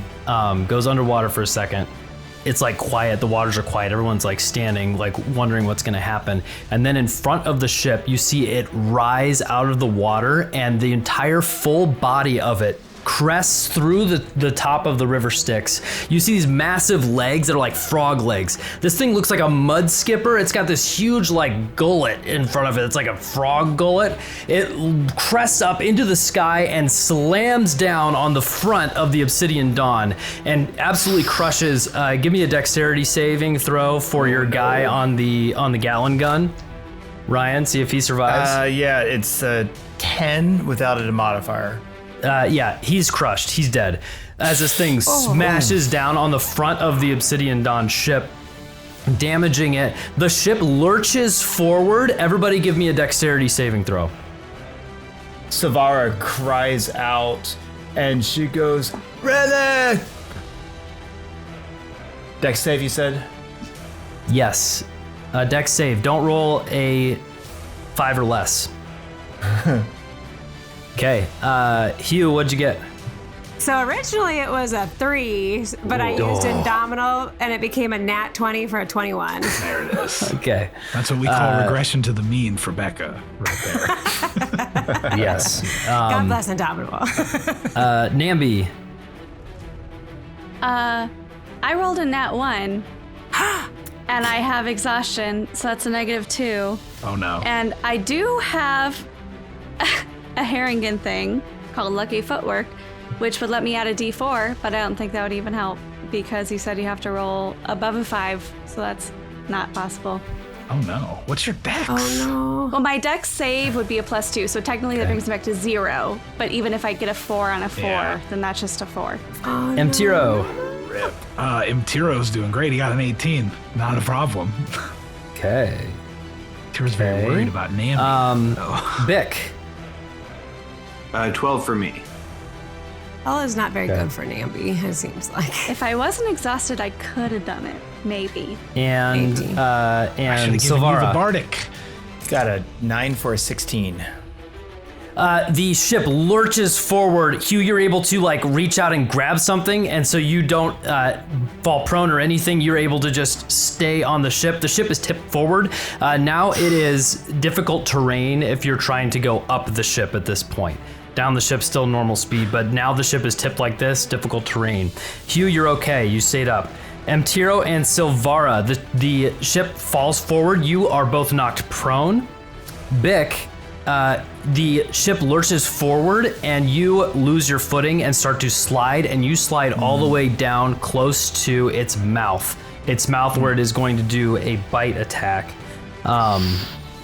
Namby, your small body gets lifted from the deck, and you fall straight down toward the open mouth of this beast, and boom, inside the mouth of this beast. You'll be subjected to a bite attack as well, but everyone else sees Namby's body just disappear into the mouth of this giant thing. Minus a 6 on that bite attack. I will do a minus, yes, we'll do that. Minus the D6. The D6 is a 2, so it's a -2 to this weapon attack hit, for which it has a plus 14. Okay, great. That'll be a 23 to hit for both of you. And so you both take 44 points of piercing damage. Pardon? Plus 14. A plus 14 to that bite attack. And you both take 44 points of piercing damage. Bick, you are in its mouth essentially. Namby, you are gone. It's dark around you. Oh my god, I got Pinocchio'd. You're inside. Hugh, you are up. Well, you said how much damage? 44. 44, okay. Is anybody down? Close. No. I'm at Okay. 22. Get out of there. Get on out of there. Get down and out. Come sail away. Come sail away. Because we're on the River Styx. Okay, so describe this mouth to me. Are we talking, is it just like... What'd that mouth do? What did that mouth do? You see this open mouth with all these, it's got that big black snout on the tip of it. This open mouth is almost the entire width of the front of the ship. And there's tongues that have like splayed out and like are just kind of like flat around it and like squirming around, all these like thinnish tongues.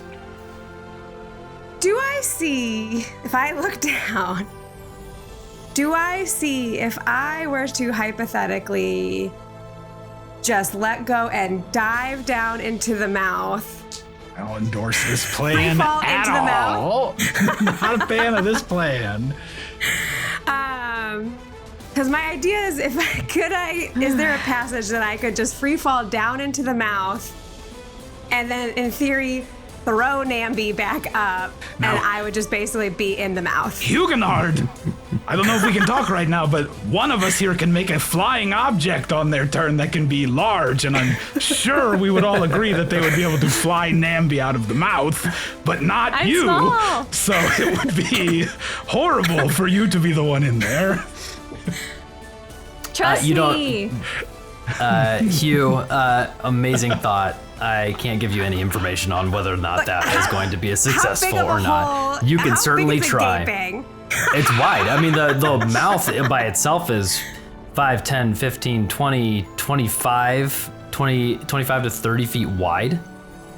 Like, it's huge. There's lots of teeth, so the hole, to get in isn't as wide as that, but that's the jaw of it.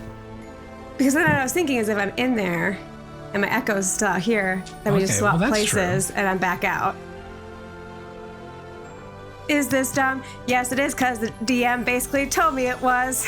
I didn't tell you I could give you any more information. You see Namby into the mouth, and it's like you can't see her like right now, like looking into the mouth. You know what? I shouldn't even debate this. Hugh will 1,000% we all know it's going to dive happen. straight into the mouth as soon as he sees his Namby go in there. So he just lets go and he full on swimmer dives straight down into the mouth. Make an acrobatics check? Not even questioning it. Okay. I'm gonna let you do that with your movement and get inside. Did you not plan for this mechanic, Kyle? Because the mouth is so wide, it's not hard to just dive in and get in there. You need to make an investigation check as you dive in. You're looking for Namby. Namby's stuck between its teeth like a kernel of popcorn, just wedged in there.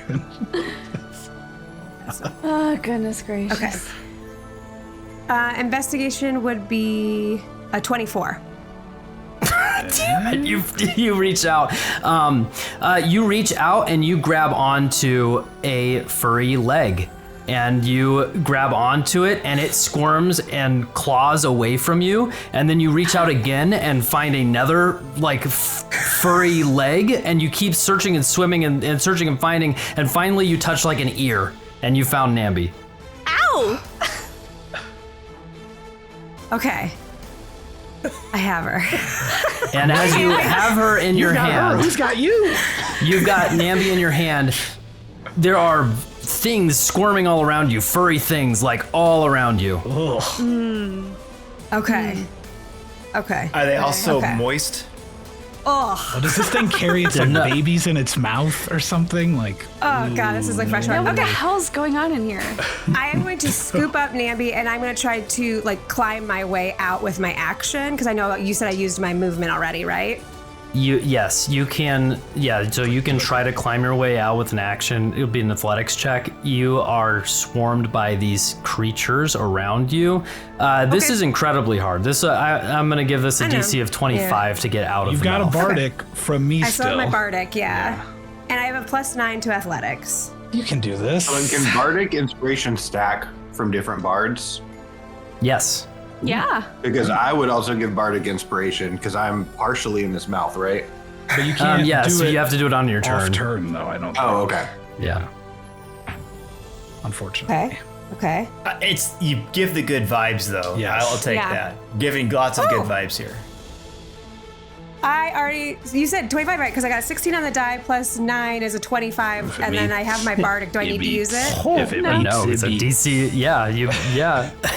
Excellent, Such a amazing. dumb plan, and it's working. You grab onto Namby. Immediately, you're surrounded by these like little furry creatures, and you're trying to get out. You reach out and you grab like this tooth that's jetted out the wrong way, and you can heave you and Namby out of the mouth, and you Oh are my God. right outside the mouth, standing next to Bick. That was your turn. Namby, you are out of the mouth. Incredible. Good. So Hugh at that point is amped and action surges so that I can Okay, take great. all of my 3 attacks like normal.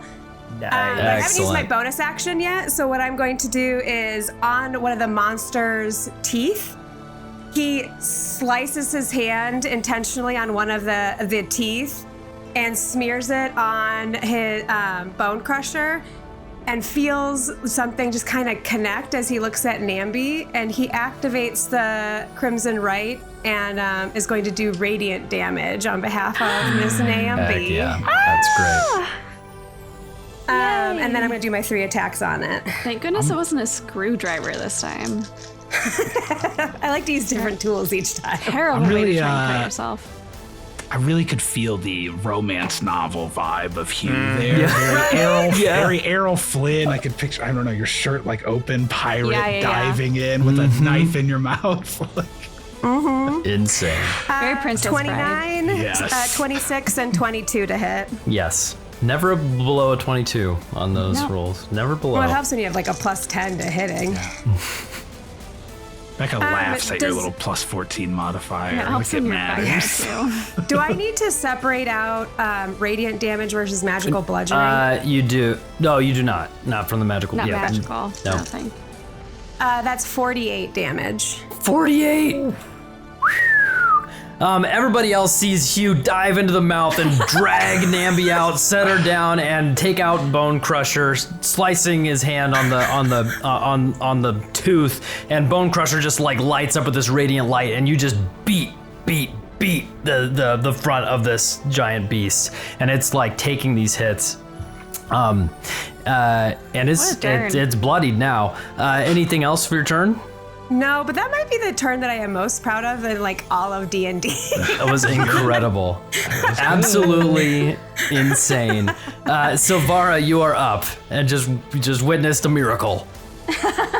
not only witnessed the miracle, but she is seething as she's watching in horror at the destruction of her proud vessel.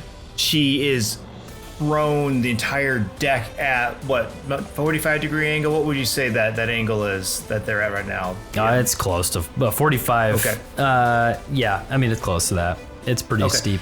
So she's kind of down at the deck, kind of looking, watching this amazing thing. Her eyes just flash to that ghoulish navy color, and she rumbles in what would sound to anyone else almost like demonic as she growls, "Get the hells off my ship."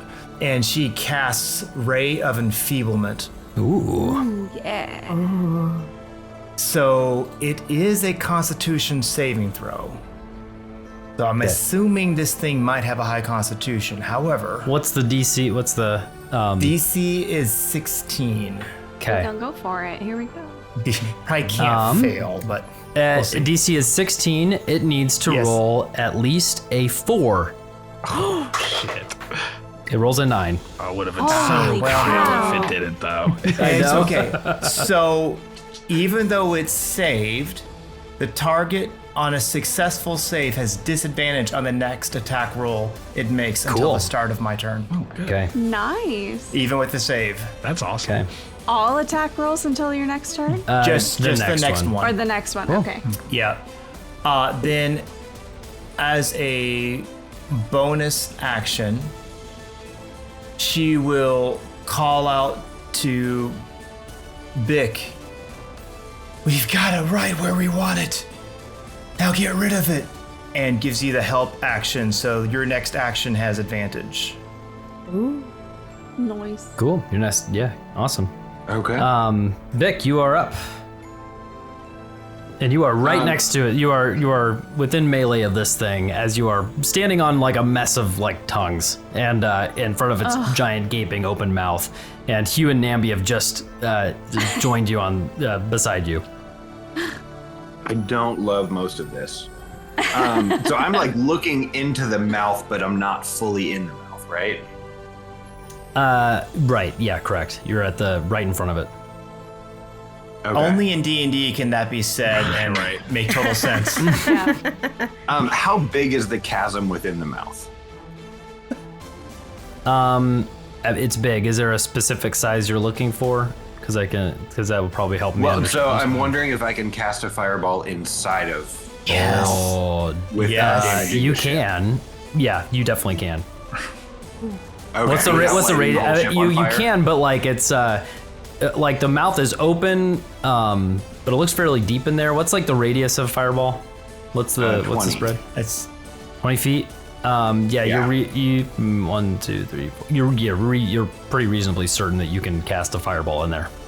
Dang. And you see like this like that you saw like this like grubby looking thing like latching on to Hugh's leg as Hugh came out and then like dropped back. It didn't come out, but you saw something else in there. Ugh, hate that. Okay, yeah, I'm gonna throw a fireball in there. Okay.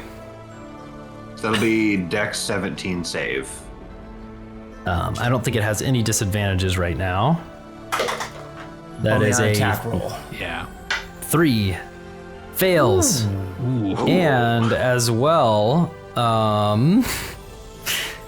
we have another tavern roll to do for something else. They save. Oh, that's a good roll. Wait, what was the roll? For There was 2 something rolls. else. Something secret else. The giant Krokek failed. Something inside failed.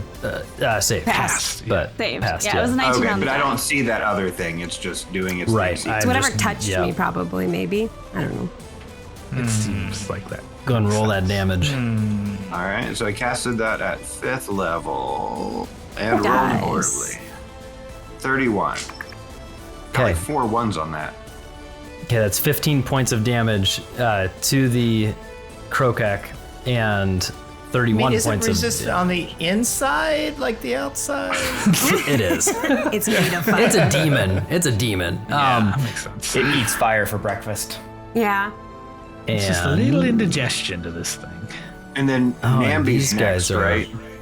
Yes, you cast the fireball in there and it explodes, and like the fire goes out, and you see these like little like creatures. They're like little Stitch, like imagine Stitch, but like gray with like fungus growing on it. And it's got like a pig face. You see them like burning, like a couple of them like crawling out of this gaping mouth of this giant beast. Ugh.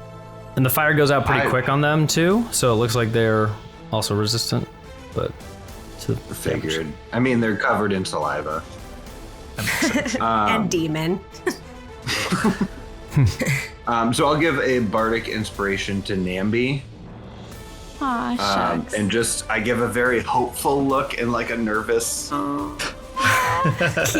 I get that. Big thumbs up, but his eyebrows are like smoke raising off of them because he just blasted a fucking fireball in front of his own face. Heck yeah. And I'm shaking a little bit too. Cool. Namby, you are up, and you are out of the mouth. Okay. I look over to Harley and I say, "This thing's not from here, right?" Nah, it's a demon. It's from the abyss. All right. Yay, Nam- banishment. Namby's gonna try and banish this thing. Charisma save 17. Hold on one second. This thing, Roll bad, I must Kyle. say, is Roll bad. not charismatic thus far. It has some charm. What's he looking at? What's he looking? What are you doing, Kyle? And you're Roll a looking. charisma save. You're gonna be using the 2014 banishment, I'm assuming. I mean, yes. Okay. Yeah. Because that's the one we used earlier in the campaign. Yeah. Yeah. Okay. Charisma saving throw. Yeah. Here it goes. Tavern. Yep, we got a tavern roll. Charisma. It's what's the roll it has to make? Save 17. Save 17. It's got to roll a 16 or higher. Here it goes. Natural 20. Okay. When it matters. I'm gonna cast Silvery Barbs. Yeah, I was gonna say, like, does anyone can silver barbs? Oh, yeah. Yay, big. I'm gonna Silvery Barbs on that one. Can you do it on saving throws? Yeah, when you see somebody succeed on a saving throw, you can do it as well. Oh, silvery frickin' Yes, barbs. Bick, yes. Silvery I'll give barbs. Here it advantage. goes. Come on. A natural 2. Bye. Incredible. You cast banishment on it, and it like you can see it's about to like disgorge all of these dretches out, and and you cast it, and then just pop, it is gone, and the ship rights. Everybody make a dexterity saving throw. Oh god. I'm just somebody on the end has to get flung off. I give him tarot advantage, so you have advantage on this one. Ooh, thank you. I don't need it, but I will take it. Well, I chose you before it was banished. And Brooke has Bardic from you right now that she can use on Yeah. this. Yeah, and I Yeah, have and my that one's a lucky footwork. D10. Oh, sweet. Okay. Damn. Okay. Damn, Beck. So this is so let's go through. Hugh, what'd you get? Oh, I don't know if I should use my bardic. Screw it. It only lasts 10 minutes. Might as well use it. Yeah. Okay, so that's 18. 18. Good. Wait, what was the motive potential? That's what I was just gonna say. You get Is it advantage? temporary. No, for saving throws, Oh. you get temporary hit points equal to the number rolled plus 5. Okay. Cool. It may not be a D10, but Okay. I mean, it gave you some temp HP. So Namby? it's pretty good. 19. Thanks Sylvara? for the inspiration. A nat 1 Oh no! Oh no. with a plus 7. Yikes! And this was a dex save, right? Yes. Can she get advantage because she grew up on a boat, so she has really good sea ship? legs? That's technically Ship. a ship ship? thing, but no, not in She this has case. ship legs. That's a natural 1 from Sylvara. Okay. And Bick. Dirty 20. Okay. And is that everybody? MTRO? 25. 25. Damn. Nice. The ship goes up and rights itself. Everybody's able to hold on and remain standing. You see as Sylvara, who was kind of caught in a moment on one foot, gets kind of launched up in the air, and it's like this like springboard effect launches you, and your foot catches on a rope that's hanging off the side of the ship, and your foot catches there, and you are slowly being lowered down off the side of the ship, headed toward the river, the water of the River Styx. That's where Sylvara is right now. They probably don't want it to be in the water of the River Styx, I'm guessing. I think I go run and try and grab the rope and then yell, Hugh! If we get back to Sylvara's turn, Okay. if we get back to Sylvara's Okay, turn, we're still on initiative. Okay. and nobody's helped her, the start of your turn, you'll be going into the River Styx. I have a thing I can do if I need to. So It's gonna be I guess technically a reaction. You can probably use a reaction at this point, but you wouldn't be able to use an action to get out. we can wait till my turn. See what happens. So that was Namby. That was your turn. Yeah, I finished finished it. All of that happened. Do you have anything else? Do you have anything else for your turn? That was just my action. Oof. I mean, if I can move toward the rope to try and bring her up, or like to try and help in any way, I would do that. Is it far away from me? Do that rabbit Yeah, thing it's you boing. You were up by the thing. You were up by the guy. So yes, pretty far. You wouldn't be able to get it. You wouldn't be able to get there with your movement. Well, you have the rabbit hop thing though. What's your movement speed? If I rabbit hop, that's 45 then. 40. It's so funny. It's 45 feet away from you. Perfect. So you can go. You have to do an athletics check to try and bring her up, but she's falling down on this rope. So it's not straightforward, easy. You're not gonna necessarily be able to do it. Yeah. I can't do that on my turn. Like, I've already used my action, so I can't do that right now, right? Right. Yeah. We'll call that. But I will be ability there check ready. the Like, action. we're gonna get you. It's okay. Mm-hmm. And Cool. then that's the end of my turn. It's very cinematic too, to, I don't know, rabbit bounce across the ship after vanishing, like chasing someone who's flying through the air. This is good stuff. Everything on the ship is cool. Hugh, you take 21 points of piercing damage, and you look at your thigh, and you have a crossbow bolt into your thigh, and you need to make a Constitution saving throw. That same fucking thing that shot me. See. 26. You succeed on that. Yeah. How much damage? I'm sorry. I don't like this thing. 22? 21 points of piercing damage. You look back, and you can give me a perception check. Nat 20. There it is. And I'm actually, I think, decent at perception. No, it's the flat, so 20. You see this like hulking form, this large creature. It's like beastly. It's got this like white face, but these huge tusks that come out from its like neck and curl upward. It's dressed like a bounty hunter. It's got this big brass crossbow that it's reloading, and looking in your direction, turns invisible, and then you see a splash in the water on the outside of the ship after it turned invisible. How far away? You mean like right next against to it. the ship? Like it jumped off into the water, invisible. Mtiro, you are up. Sick. Fuck. I don't think I can do anything to that invisible baddie, because all of my many of my spells. Fire. Yeah, so many of my spells are a creature you can see, which that really negates going invisible. So instead, can I get into a range where I can see Ryan? Yes, yeah, Ryan? you can. You, because you are further back, you will have enough movement to get over to that rope and like look down and see. You'll be able to get there.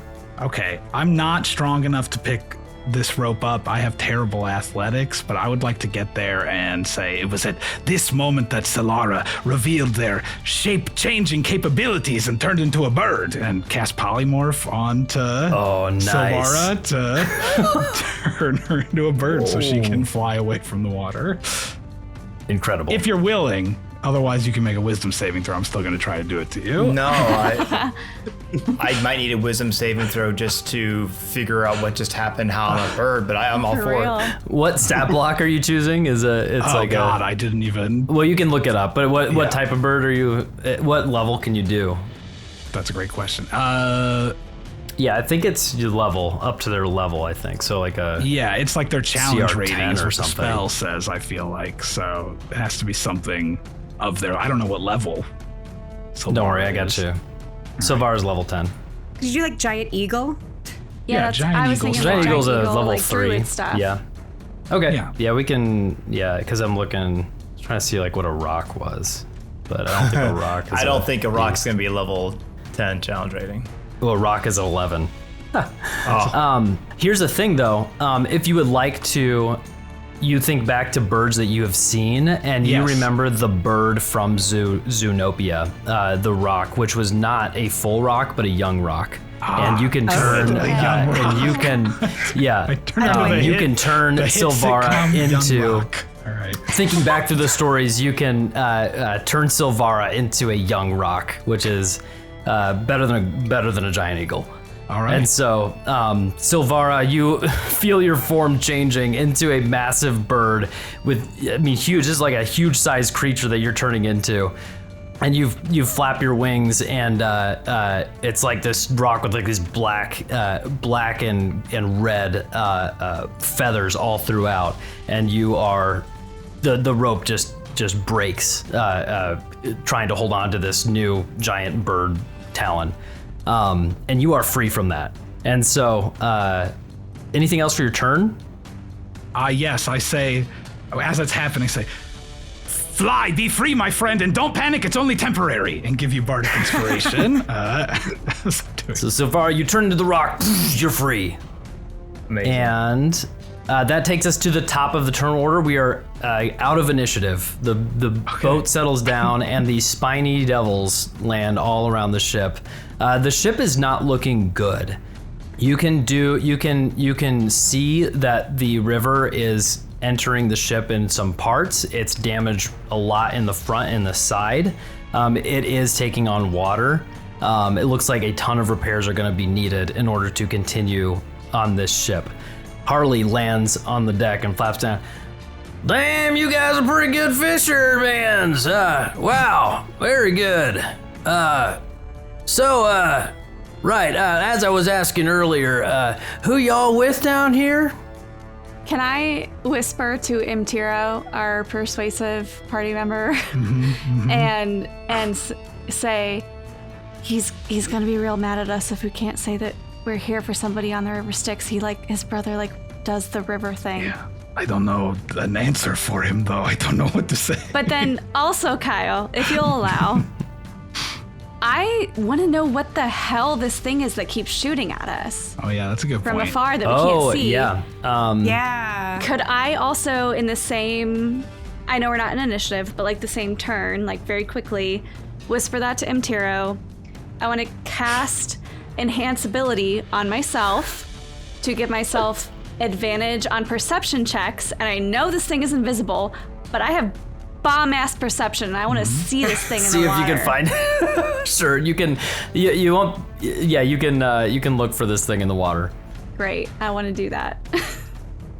Who's got something to say that I can say to the sky? I don't have a lie. Nothing is coming to my mind. I am not good at lying. I just want you to know that's what he's thinking.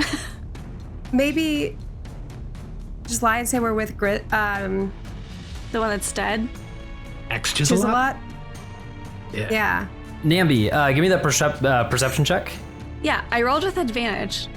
Okay. I got a 1 and a 19. Oh, nice. Or a 28 minus 2 because of exhaustion, 26. You can see it swimming away. It's about 15 feet from the edge of the boat. It's you look in the water and you can see it swimming because it's I've arranged like a it. dent in the water.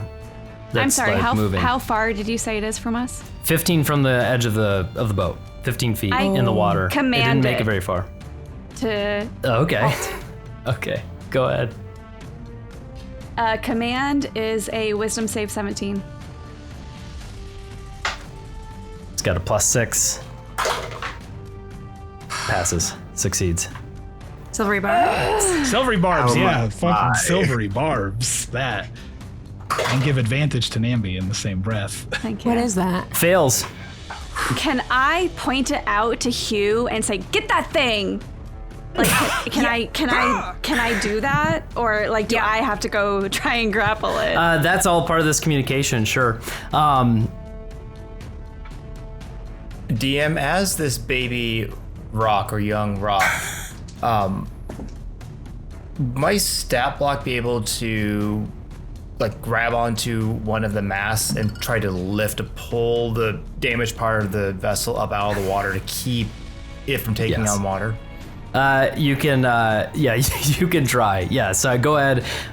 Give me a strength check. I'll pull up that stat block. Let me find it. I got it here, but I've got rock. I don't have the young rock. Let me find. Yeah. Go to my homebrew creations. Nice. That's the second time tonight we've made Kyle say, "You can try." You can try it. All right. Well, it said it's +4, and so I still have the bardic inspiration that I was given. Yes. It's a 22 at the moment. I'm gonna go ahead and use that bardic. And if this is an ability check, that means you get to basically roll it with advantage for. Like, Sweet. You can take the higher of them. This is an ability check, so I'll take that with advantage. So I'll take the 8. Sweet. So that's gonna make it a 30. A 30. Amazing. Everyone looks around just as this rock is like lifting the mass of the ship up, and the boat is like lifting up in the air, and it's like draining out the water as this you're just like lifting the boat up at this point. Incredible. Whoa! Holy hell. So like I was saying, which devil y'all serving down here? So how many spiny devils are there on the ship? Like Harley plus the others? There's 3 that are close, but there's quite a few. There's maybe 6 more that are swarming around, like kind of like flying around. If we're So, like, out of 3 on the initiative boat. Yeah. and you would allow it, I think Namby would yell like, "This thing shot at us, we gotta get it!" And like give everyone maybe like another round to like have to answer him. It's a good call. Okay. So he asked that please. question. Everybody roll initiative. Oh, okay. In this shit. Motherfucker. It's a nat 20. Yeah. He's mad. He just got shot. Becca has rolled more nat 20s tonight than I have She rolled 3. in the entirety of I the think I'm up to Talltale 4. Tavern. Playing Are you at 4? Maybe. It's up. Hugh, 21. Mtiro, 7. 7. Womp. Just garbage. Namby, 17. 17. Brooke's initiative tonight. You have already done did. your. Well, we're gonna say that you already did your turn by telling people Okay. to go. Yeah, fair. Bick, A 16. 16, and Sylvara, 18. 18. Excellent. Hugh, you are up. She just commanded this thing to come back, and you can see it like turning around in the water. It will have to come back on its turn, and that's what it's gonna have to do on its turn. What would you like to do? It's 15 feet out in the River Styx. Okay. I am going to command my Echo to go out to it and take 3 attacks through my Echo. Okay. Oh, another nat 20. So a 30 to hit, a 25 to hit, and a 26 to hit. You can only do 1 through the Echo, right? This is how And it I can is. just This is do how she all of my. rolls. So it can take an extra attack, but I can do all of my attacks through it, I Oh, right. believe. But let me Okay. double check that word. Nobody believes me when I tell them until they play with her, and then they believe me.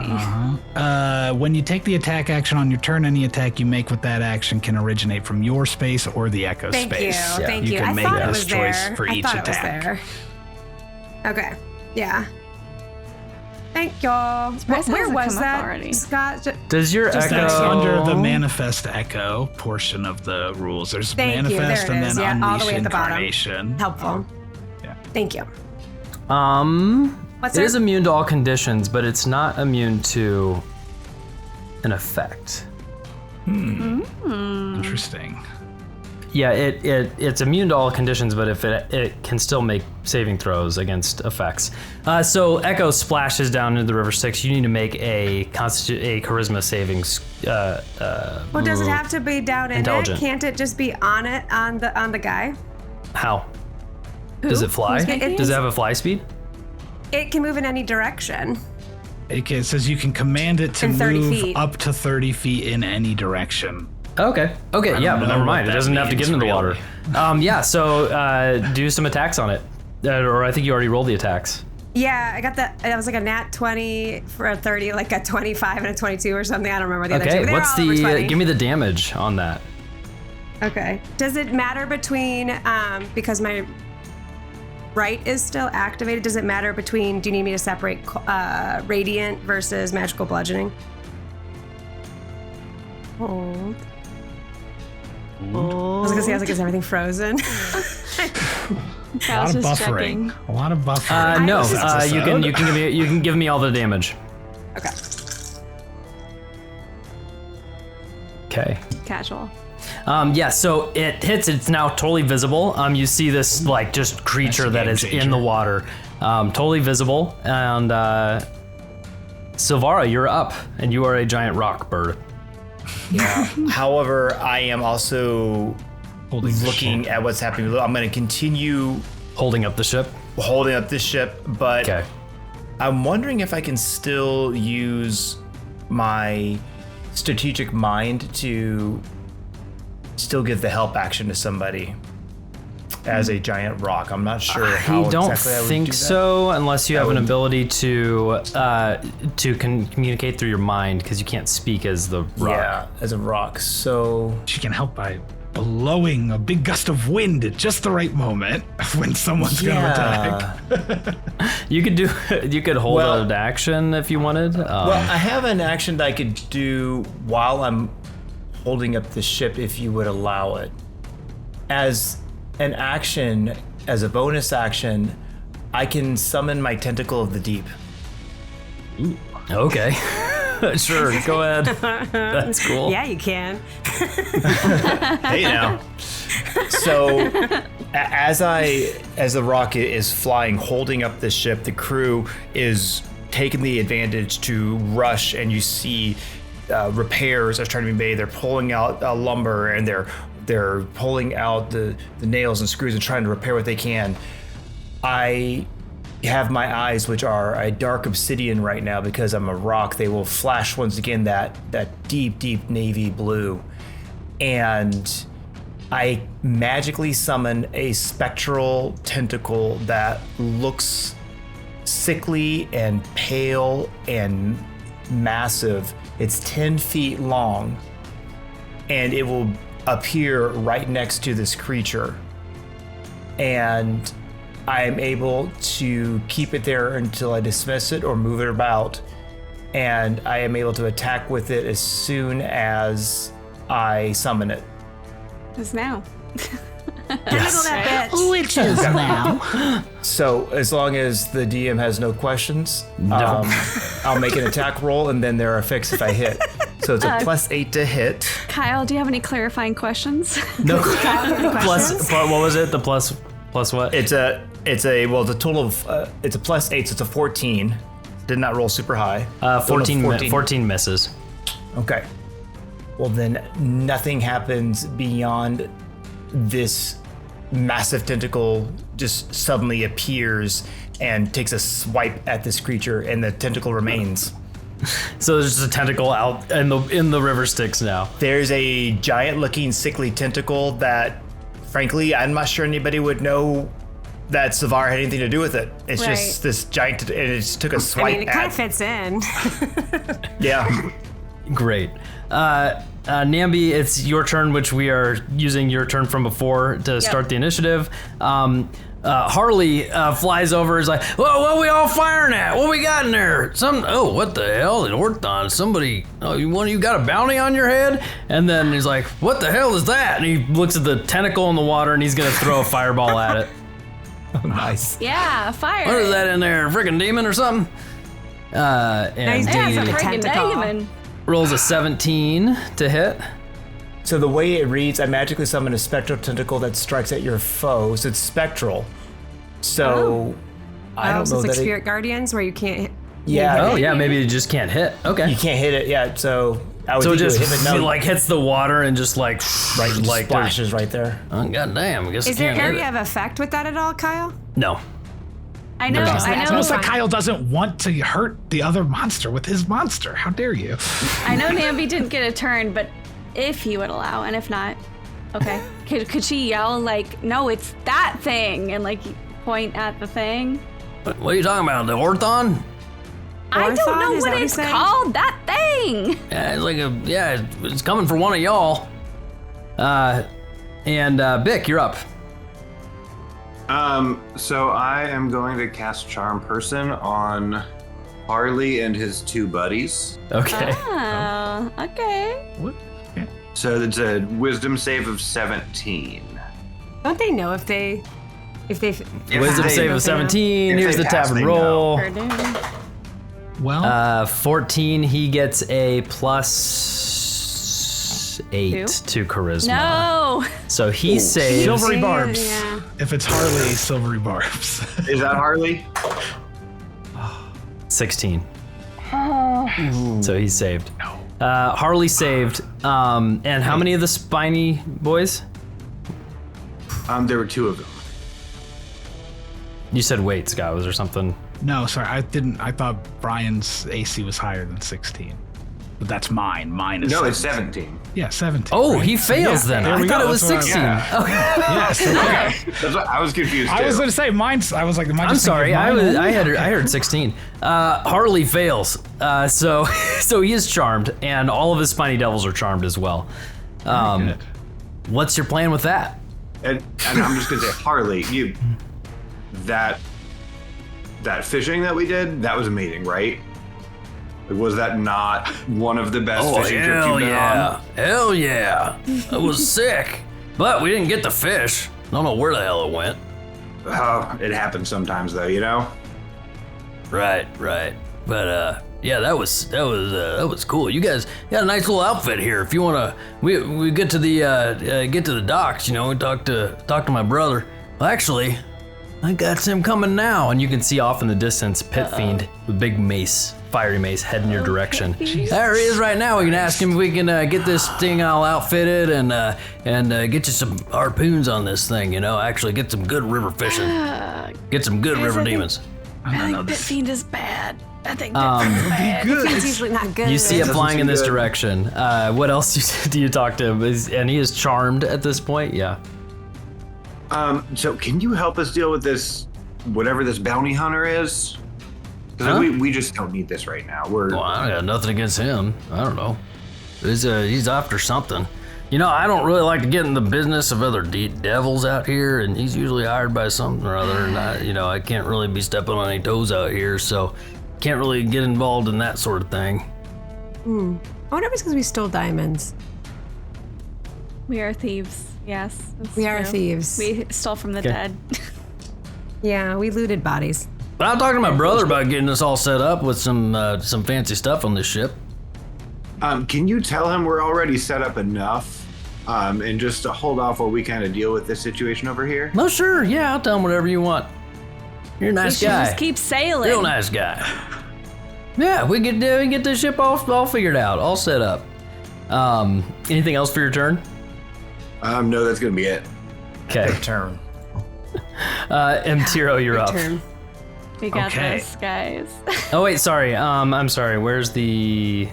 Where's the Orthon? Yeah, Mtiro, your initiative was a 7. It is the Orthon's turn. So Orthon comes up and climbs up the ship, Is the bounty hunter thing? Yep, and is just Yeah. standing in front of Namby, and that's its turn.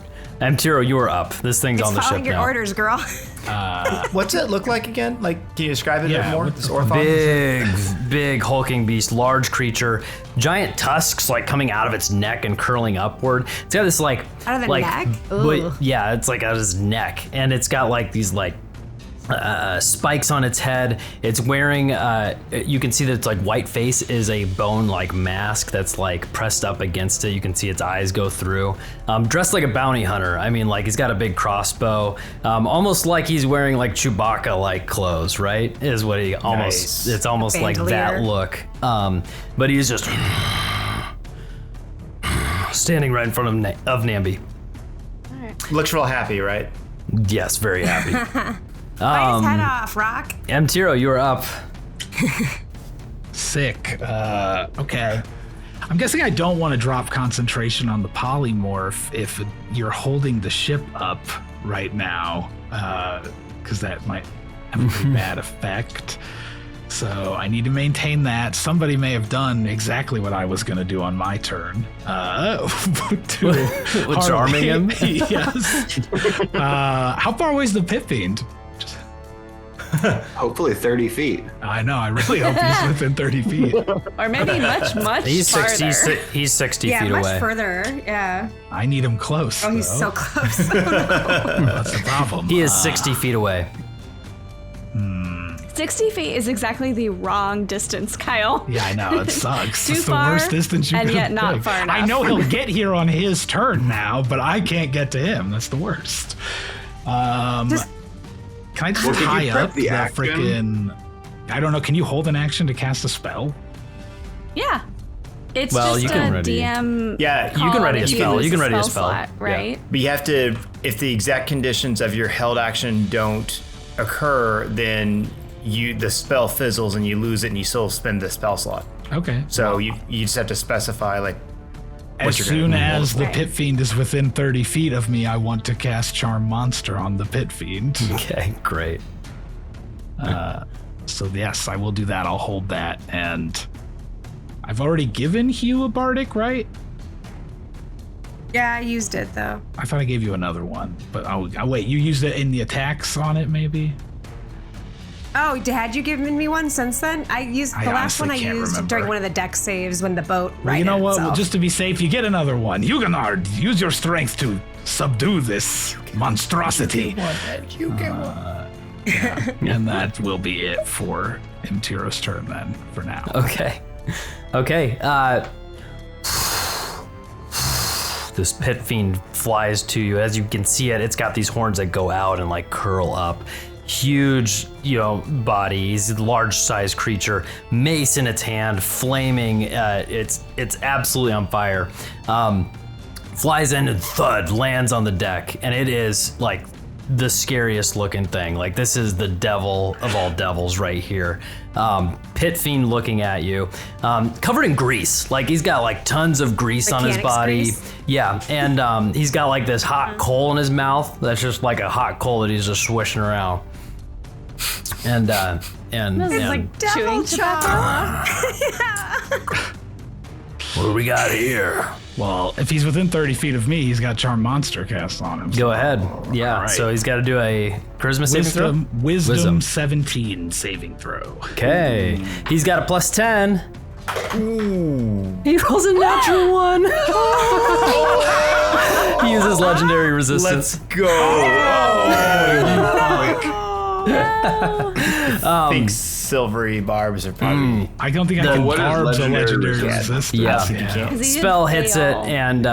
and he tweaks his neck a little bit. Thud lands on the deck and the wood like cracks a little bit.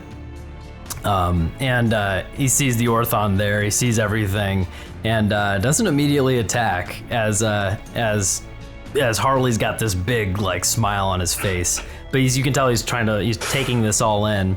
As this Pit Fiend lands and just cracks the deck of the ship, you can just see the rock just like molting in frustration. There's just feathers just like coming off of its head. We're back up to the top, which is at the top is Hugh.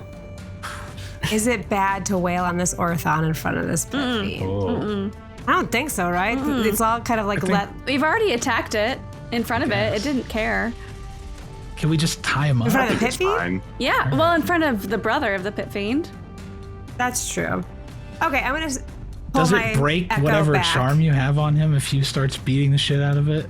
Well, I hit him after the It does not. The command. The command. Yeah, I checked the command. No, Some command like just is a one-time thing. Yeah. And it will work. It doesn't get broken with Okay. getting attacked, getting hit. It's Otherwise, just he until would have it been able happens to, and then but- it is done. Okay. Then I will take 3 attacks on it. I already wailed on it, so might as well just keep going. Dig that grave. All right, 29, a dirty 20, and a 21. Go ahead and do the damage for all that. You know things get serious when all you see is the ears in the video. 48. 48. You slam into it and hit it for 48 points of damage, and he goes down to a knee. It looks really bad. Anything else for your turn? Oh, yeah. wait, hold up. It goes down to less than 15 hit points, and it explodes. You hit it with a bar, and it is explosive retribution effect, and it is dead. Everybody within 30 feet of it make a dexterity saving throw. Who is that? That's all of you. All of Is that us. everybody? That's everybody. Dex? You Even said the rock? Dex? Dex saving throw, not the rock. Rock, you're pretty far high. You're high up. Is this one of those effects that does half damage if you pass, Kyle? I'm just wondering if it's worth it rolling for my echo. I can't tell you that. Oh, for your echo? For the echo, do they take half damage if you pass? Half damage. So Okay, echo's then gone. Echo's just Gotcha. gone, yeah. DC is 17, so if you pass it, great, you take half damage of 15 fire damage, plus 9 thunder damage. So those are the 2 damages. If you take full damage, it's 15 plus 9. Half damage is 7 plus 4. Anybody 3 plus down? 4 for me because I'm resistant to fire. Cool. I am not down. I have 6 health points. Thank you. Oh, thank God you we crack into got it. your health back up to maximum value. Yeah. I saved on the deck save. And Orthon just explodes. Its mask comes out and like hits Bick right in the face. Bick, you don't take any damage from that. Wait, I don't? From the mask hitting you, extra damage. You take all the other damage. Oh. Yeah, no, I go down. I go down hard. Oh, good. Oh, you're down? Okay. So Bick falls down, and he is down. That was whose turn was that? That was Are we in Hugh's. initiative? That was my Fucking turn. no. Let me ask a question. Is anybody going to do anything with Harley or the Pit Fiend with their action before we get down to the bottom of the initiative? Or because if not, we can break initiative if anybody has any thoughts. Sylvara would not just attack a pit fiend. Right. I wasn't planning anything, no. No, definitely wasn't planning to attack them. If anything, just would have Okay. tried to charm again. Yeah. So Orthon explodes and the ship is quiet. Still, Sylvara is holding the ship up. The Pit Fiend steps forward and Harley's like, "Oh man, you should have seen it. We took out a Krokakatoic. Well, we think we did it somewhere. It kind of disappeared on us. But these guys are real good fighters. They're real good with fishing and stuff. I don't know where they're from, but Pit Fiend looks down and snarls and moves that coal in his mouth. Who y'all with? Who's your demon? Who's your devil? Who's your devil? Can I not answer him and do a channel divinity balm of peace to hop around and give everybody some hit points and Sure, also bring Bick yeah. up? Sure. Wonderful. Should I just say we're with X-Chiselot? I mean, I think so. So Bick, But- you are up.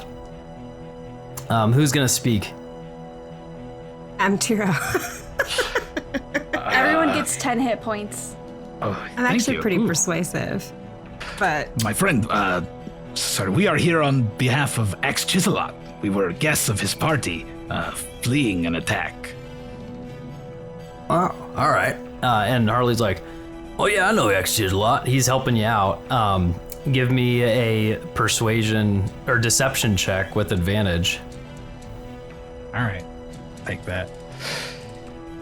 Oh, I love the advantage when you get a 9 on the first roll and a nat 20 on the second roll. Nat 20. For a 27 Incredible. total. Oh my gosh. Incredible. Pit Fiend looks out and is like, God damn it. That damn bad Mizu never registers any ships around here. Harley, we gotta really tighten up the frickin' amnesus and stuff. This is garbage. All right, whatever. You guys are registered. You guys can continue on. And Harley, let's get out of here. I need your help back at the docks. All right. Yeah. Well, nice being with you guys. And Harley lifts up and takes off. The Pit Fiend leaves and starts flying away. The boat is stable, the crew is there, and the boat is just hanging in the air above the River Styx. And you start to look out, and around the crew, you see the crew starting to look at their hands, looking at their feet. We're gonna fall in the river. And they see the golden... the shore. Go to the shore. The bank. They start to disappear one by one as they kind of turn into these spectral golden pages and leave. And you look up, and Bick, you start to see your body kind of start to disappear. And you have a moment before you are completely gone, if you would like to say anything as in your last moments here. So would Bick's idea of this be that I'm going back to where I had been from, or that this is truly the end? You have no idea. Oh. You Okay. think you're going back to your own story, but who knows what that is? I don't think my anxiety would let me think that, personally. Yeah. I feel that. So Bick looks at the group, and as his hands are just going away, he just pleads I believe you can do this. Please write all of the stories. It has to be you. I am Bick Pentameter. Bick Pentameter, thank you. And Bick, your body kind of goes away. And you look up and you just hope and pray that this rock that's keeping the boat afloat is not going to go away. And sure as anything, the golden pages start to take over the wings of the rock. You have a moment if you'd like to transform back out of it or drop concentration on the rock, if you'd like to have a final moment with Sylvara, the captain of the ship. I'm gonna drop concentration on the rock, but also be like, it's at this moment that Imtiro remembered he has an inflatable raft in his pouch, and burn a sheet of paper and just make a classic Indiana Jones style inflatable raft appear underneath the three of us where we're standing as I break concentration on Sylvara. Insane. Yeah. Sylvara will start to fall. I'll watch you make this inflatable raft kind of pop up underneath you on the deck of the Obsidian Dawn.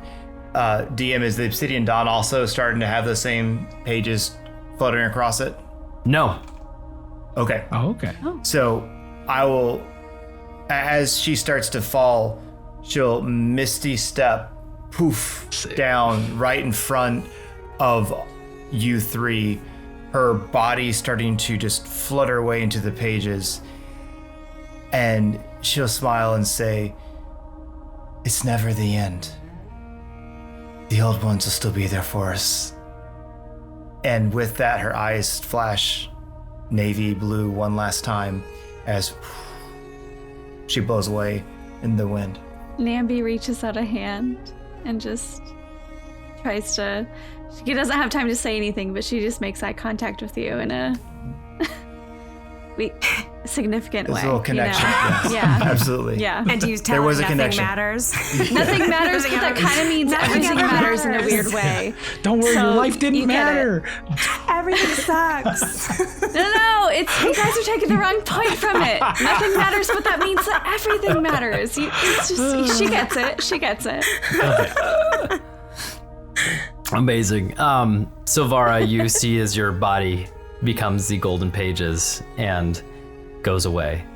And the boat just splashes down on the water and is just slowly sinking in. What are your threes? What's the plan here? The boat is sinking into the River Styx. You have been warned that you cannot touch that stuff. Yeah. Okay. You guys jump in the lifeboat. Wait, we've been warned what? That we Not can't to get touch in the the River Styx. Styx. Not that we to get in can't the touch water. it. Yeah. So you get into the raft. Yeah. As the boat sinks into the water, suddenly you are finding yourselves in this floating raft in the middle of hell, How long is this raft? in the middle of the River Styx. So this lasts 3 hours, right? 4 hours now. 4 hours. Yeah, I don't think we have the skills to fix that ship. So It is The one that's sunk at the bottom of the down river? like completely. Yeah, no. It's like Yeah, almost no. all the way gone, and as you sit there, it just sinks into the River Styx. We maybe should have asked the pit fiend for help. do you think we still could? Tiro, make an Arcana check. At least that thing's not coming after us anymore. Okay. Well, that one. At least. Ooh, that's very There's good. others. That's a 24. A 24. You know the spell Charm Person pretty well, and you know that the charmed creature is gonna- friendly to you, but when the spell ends, the target knows it was charmed by you. And you look off in the distance and you see Harley flying back as fast as he can with a horde of spiny devils behind him. God damn it, these bastards have to spell on me! I'm gonna get you! And he's flying towards you, and the book in your hand starts to glow. One of the pages starts to glow, and that is where we're going to end this episode of Expedition Untold. I still have advantage on wisdom checks for an hour, Kyle. Insane. Floating in the middle of the River Styx on a flotation boat Yeah. with the devils coming Spiny in. devil comes back. Oh, this is so what good. could go wrong? Thank you so much to our guests, Ryan and Brian. Thanks for joining, guys. Pleasure. Thank you. It was amazing having you guys here. Ryan, excellent job with running the ship. That was a lot of fun having just you gotta be in charge of the ship that you've DM'd before with the Cloudy with the Chance of Fireballs. So awesome having you guys back. All the listeners, thank you for listening. Check out the video of this episode. It'll be up on our YouTube. Follow us at Talltale Tavern Podcast on Instagram, YouTube, and TikTok. If you like us, give us one of those good 5-star reviews. Join our Discord too. Thank you to Tyler Adelsperger for our intro music. Thank you to Zaezar for our artwork. And with that, we will see you next time at the Talltale Tavern.